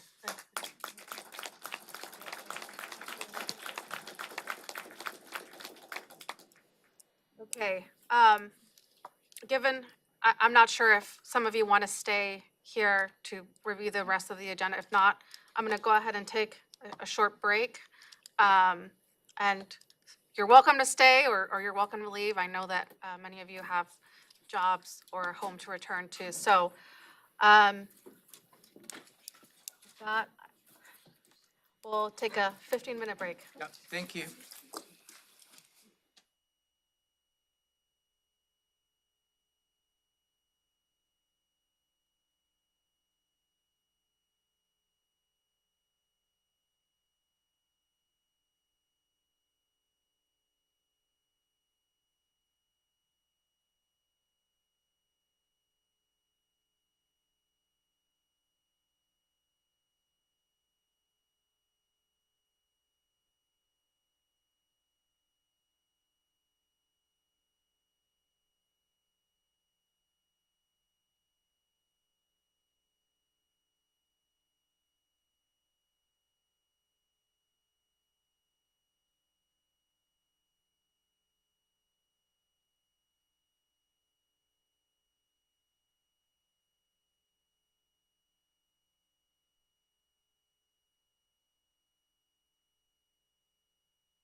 Thank you. We are back from break. It is 4:09 PM, and we left off with county manager's update. County manager? Yeah, thank you, Madam Chair. And related to the public testimony you received today, I will be engaging our prosecuting attorney's office to see what options the board has and what options the county has in addressing many of the concerns that we heard today. So more to come on this. At this point, I will not be able to give you an answer as to what those will be, but certainly we will be exploring what options, legal or otherwise, the county and the Board of County Commissioners will have. So stay tuned. Some of these conversations may occur during an executive session. That's when an attorney provides a legal perspective to the board, and those are not available to the public. But certainly that will be an opportunity for the board to explore any potential legal options with a prosecuting attorney. So more to come. County Manager, Yes, sir. I think it would be useful in those follow-ups for us to get some information on what happened here in Thurston County in the past and what happened in Kitsap County. There was reference to some successful effort. So I would like what we hear to include kind of whatever can be kind of figured out about. Yeah, that's what we heard from Commissioner Mejia this morning. Okay, good. Perhaps past experiences to what the county has been able to do. We heard today there was a Senate bill that changed the regulation back in 2021. The last year's legislative session, how that plays a role on the ability. Right, it might be a and the options that we different have. legal construct. So all that will be comprehensive, hopefully, in short notice. And I also have another item, Madam Chair. Okay. It is related to yet another significant public testimony that you received last week. And that was related to a notice of violation that we give to what we call is what they call is the Dancing Goats and Singing Chickens Farm. And the notice of violation was given, I believe, in December of 2022, and you received significant public testimony last Tuesday, both at the Board of County Commissioners as well as the Board of Health, asking the board to rescind the notice of violation. As I believe Commissioner Menser stated, the notice of violation is just the beginning to start addressing the issue. It's not necessarily involved with penalties and everything else. So the result of that conversation was the staff engaged with Dr. Ayub. He is the individual who's managing this farm. And through that process, they agree on bringing those items up to compliance. They did. I don't want to get into the details what that is. And on Friday afternoon, we confirmed that in fact they have met those items that were stated on the notice of violation. And the result of that, we issue a notice of compliance. And so at this point, we're working with the owner to the next steps as I see this whole issue has been resolved. And I'd just like to circle back on the public testimony you received last week on this matter. Any questions? No question. Thank you very much. No questions? That's what I have. Thank you. Thank you. And again, I would like to thank the members of the public who came today and provided public testimony and shared their concerns and thoughts. Okay. With that, we'll move on to our consent agenda. Is there an item that commissioners would like to remove from the consent agenda? And just for the public, there are some items that got added on. The first one is the reappointment to the Area Agency on Aging Advisory Council for Angela Hawk for a 2-year term with a term expiration of January 31st, 2025. Also, the appointment to the Thurston County Civil Service Commission for John Martin for a 6-year term with a term expiration of January 17th, 2029. An appointment to the Hotel Motel Commission for Best Western Tumwater Olympia for Kathleen Palmer for a 3-year term with a term expiration of January 17th, 2026.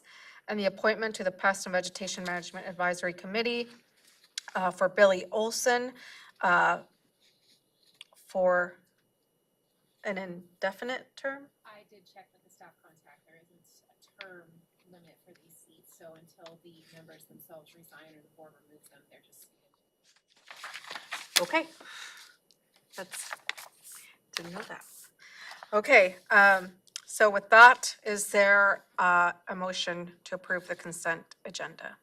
I move to approve consent items 3A through 3F. Second. It's been moved and seconded. I'll call for the vote. Commissioner Edwards? Aye. Commissioner Menzer? Aye. Commissioner Mejia? Aye.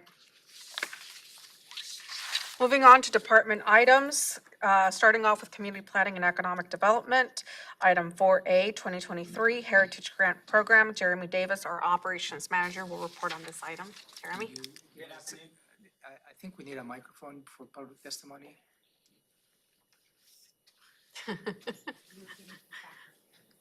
I want to make sure that we capture your outstanding presentation, Jeremy. Good afternoon, Madam Chair, Commissioners. Jeremy Davis, Thurston County Community Planning and Economic Development. Today, I'm here to request the Board of County Commissioners approve the 2023 Heritage Program, Heritage Grant Program awards, totaling $37,261.09 to 8 different grant recipients. In 2005, state law authorized $1 from each $5 document recording fee collected by the county to be used in support of historic preservation activities and community projects. To date, the county has approved over 50 grant applications, awarding over $480,000 for local heritage projects. In 2023, we're proposing again 8 grant recipients. The grant program itself ran from July 15th through August 31st, 2021, with Historic Commission review of all 8 grant applications last fall. Historic Commission did recommend approval of all 8 grant applications. The 8 organizations include the Thurston County Historical Society for $5,000 to create an audio walking tour. The City of Tenino, $4,261.09 to install 2 interpretive signs. Window Seat Media for $5,000 for the Third 30 Oral History Project.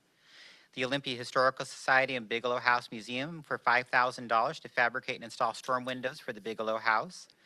And the South Sound Maritime Heritage Association for $5,000 to help restore the tugboat Parthia.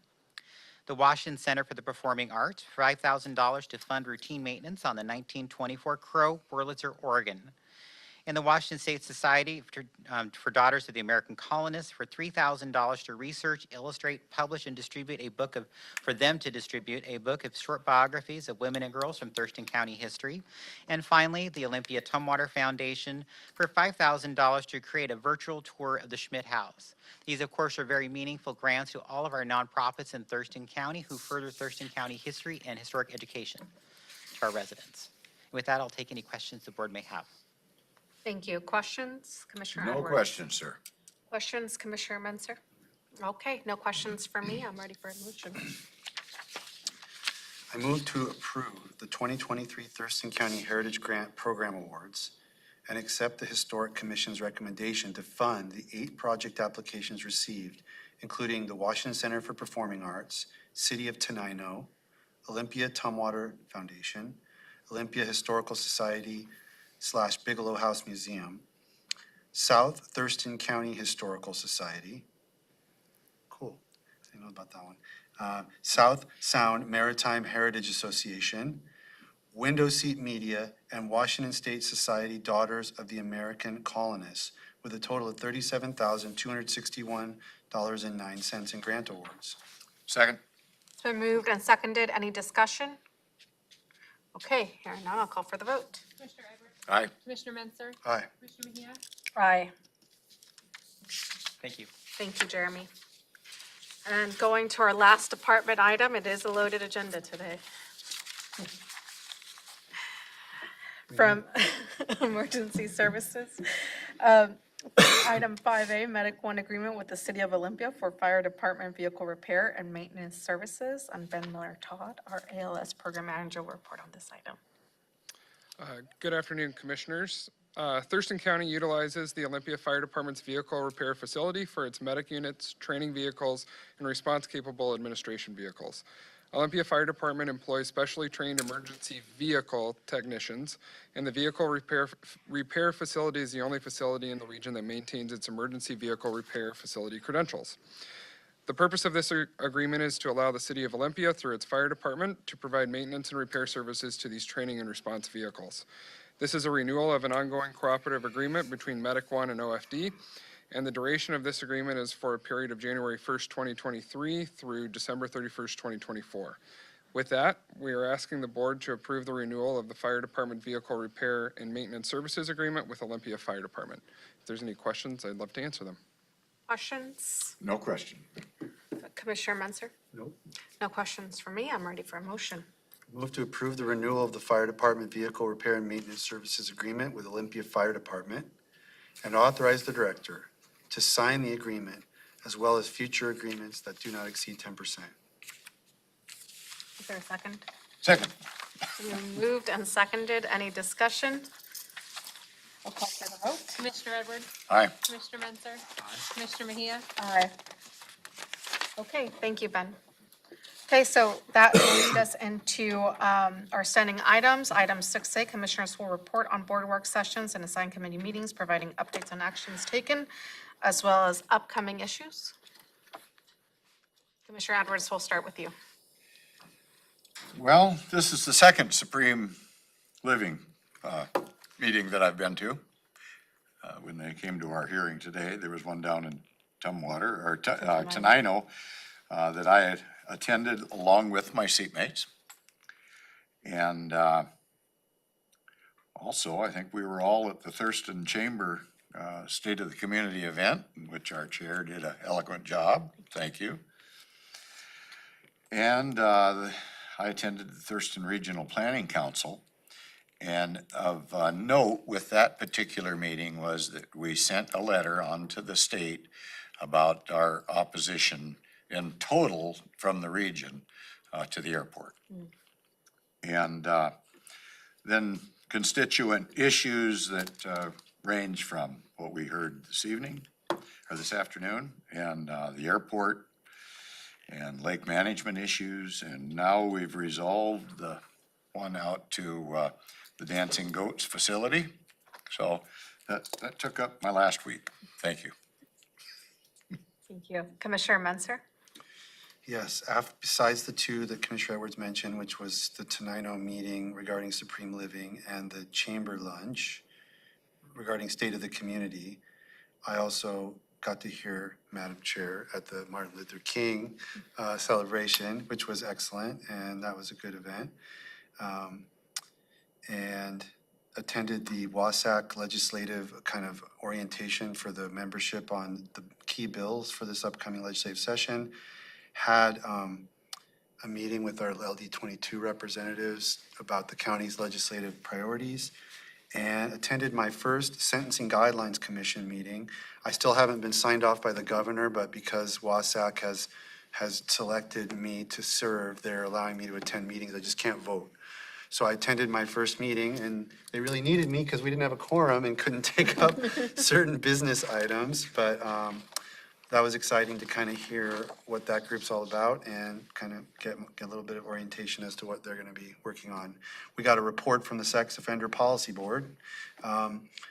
This is more about particular specific elements of the law. There's a special sentence, there's something called a SOSA, which is a special sex offender sentencing alternative. And there's recommendations from a policy group about how to make that work better. There's one called, there's a bunch of what they call unranked offenses, where they kind of fall outside the general sentencing grid of the Sentencing Reform Act. So there's a group, a subcommittee of the Sentencing Guidelines Commission that's going through every unranked offense and determining whether it needs to be ranked, gotten rid of, somehow cleaned up, because they kind of, they don't fit that well because they don't have a set sentencing range, and it creates inconsistencies because there's a lack of clarity about what the judges ought to be doing. So that was really interesting. But that was the piece we didn't get to go through because of the lack of a quorum, but that's coming. So very interesting stuff for me because I have, I used to work in that field as a former public defender. So I'm really looking forward to serving in that role. That's really exciting. Congratulations on Almost. appointment. Okay, for me, besides what my seatmates already stated, I did attend the Transportation Policy Board meeting. And for the public's knowledge, instead of 7 a.m., it will now start at 7:30 a.m., which is something I am very happy about. Orca Board, and as well as the Regional Housing Council on Wednesday. I attended on Friday night, South Puget Sound Community College held a lecture from Dr. Mary Berry, who is a renowned activist, and she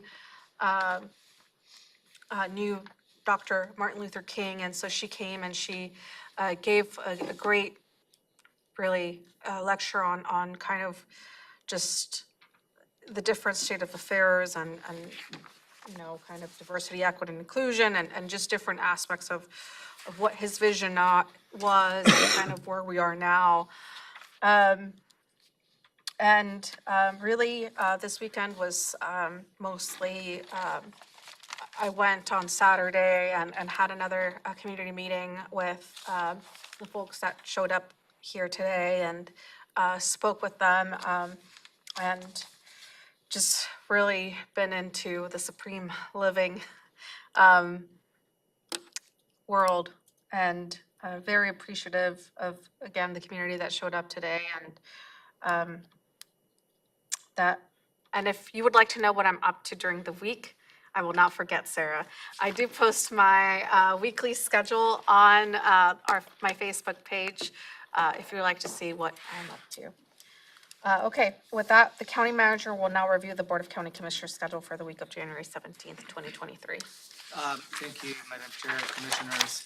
I just got a little bit of a feedback. Apparently the audio visual in this room is working much better than last week. So I think hopefully we'll continue that to be the case. If there's any opportunities to adjust, we'll do so as we move along. The report that I'm going to be highlighting to you is where at least 2 commissioners will be present. You may have individual appointments on your individual calendars. Those will not be part of my report. Nothing for the remainder of the day today, Tuesday, January 17th. Wednesday, January 18th at 9 in the morning, you will have a briefing related to the official comprehensive plan and development code dockets. That's the mid-cycle check-in.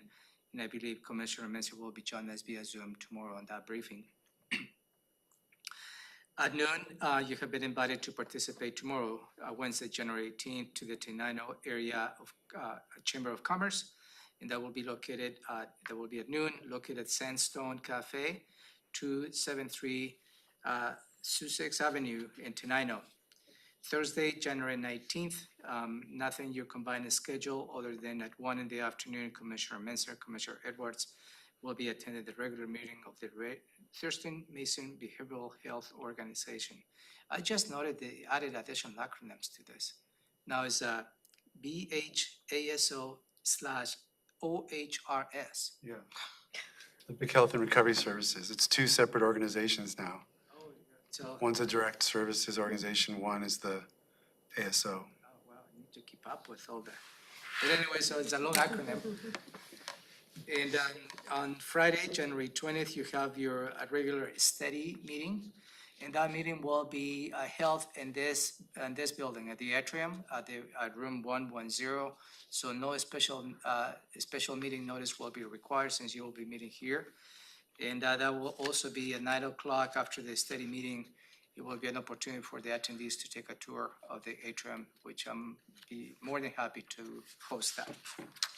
Moving on to next week, Monday, January 23rd at noon, you have been invited to participate in the Kiwanis meeting. Tuesday, January 24th, 9 in the morning, you have your regular agenda setting. And just for the members of the public, the Board of County Commissioners on Tuesday, January 24th, it's 6 in the afternoon. not at 2 o'clock. So next week is gonna be 6 PM, the Board of County Commissioners meeting. And that's all I have for you. Thank you. Thank you. With that, it is 4:29 PM. We are adjourned. Thank you.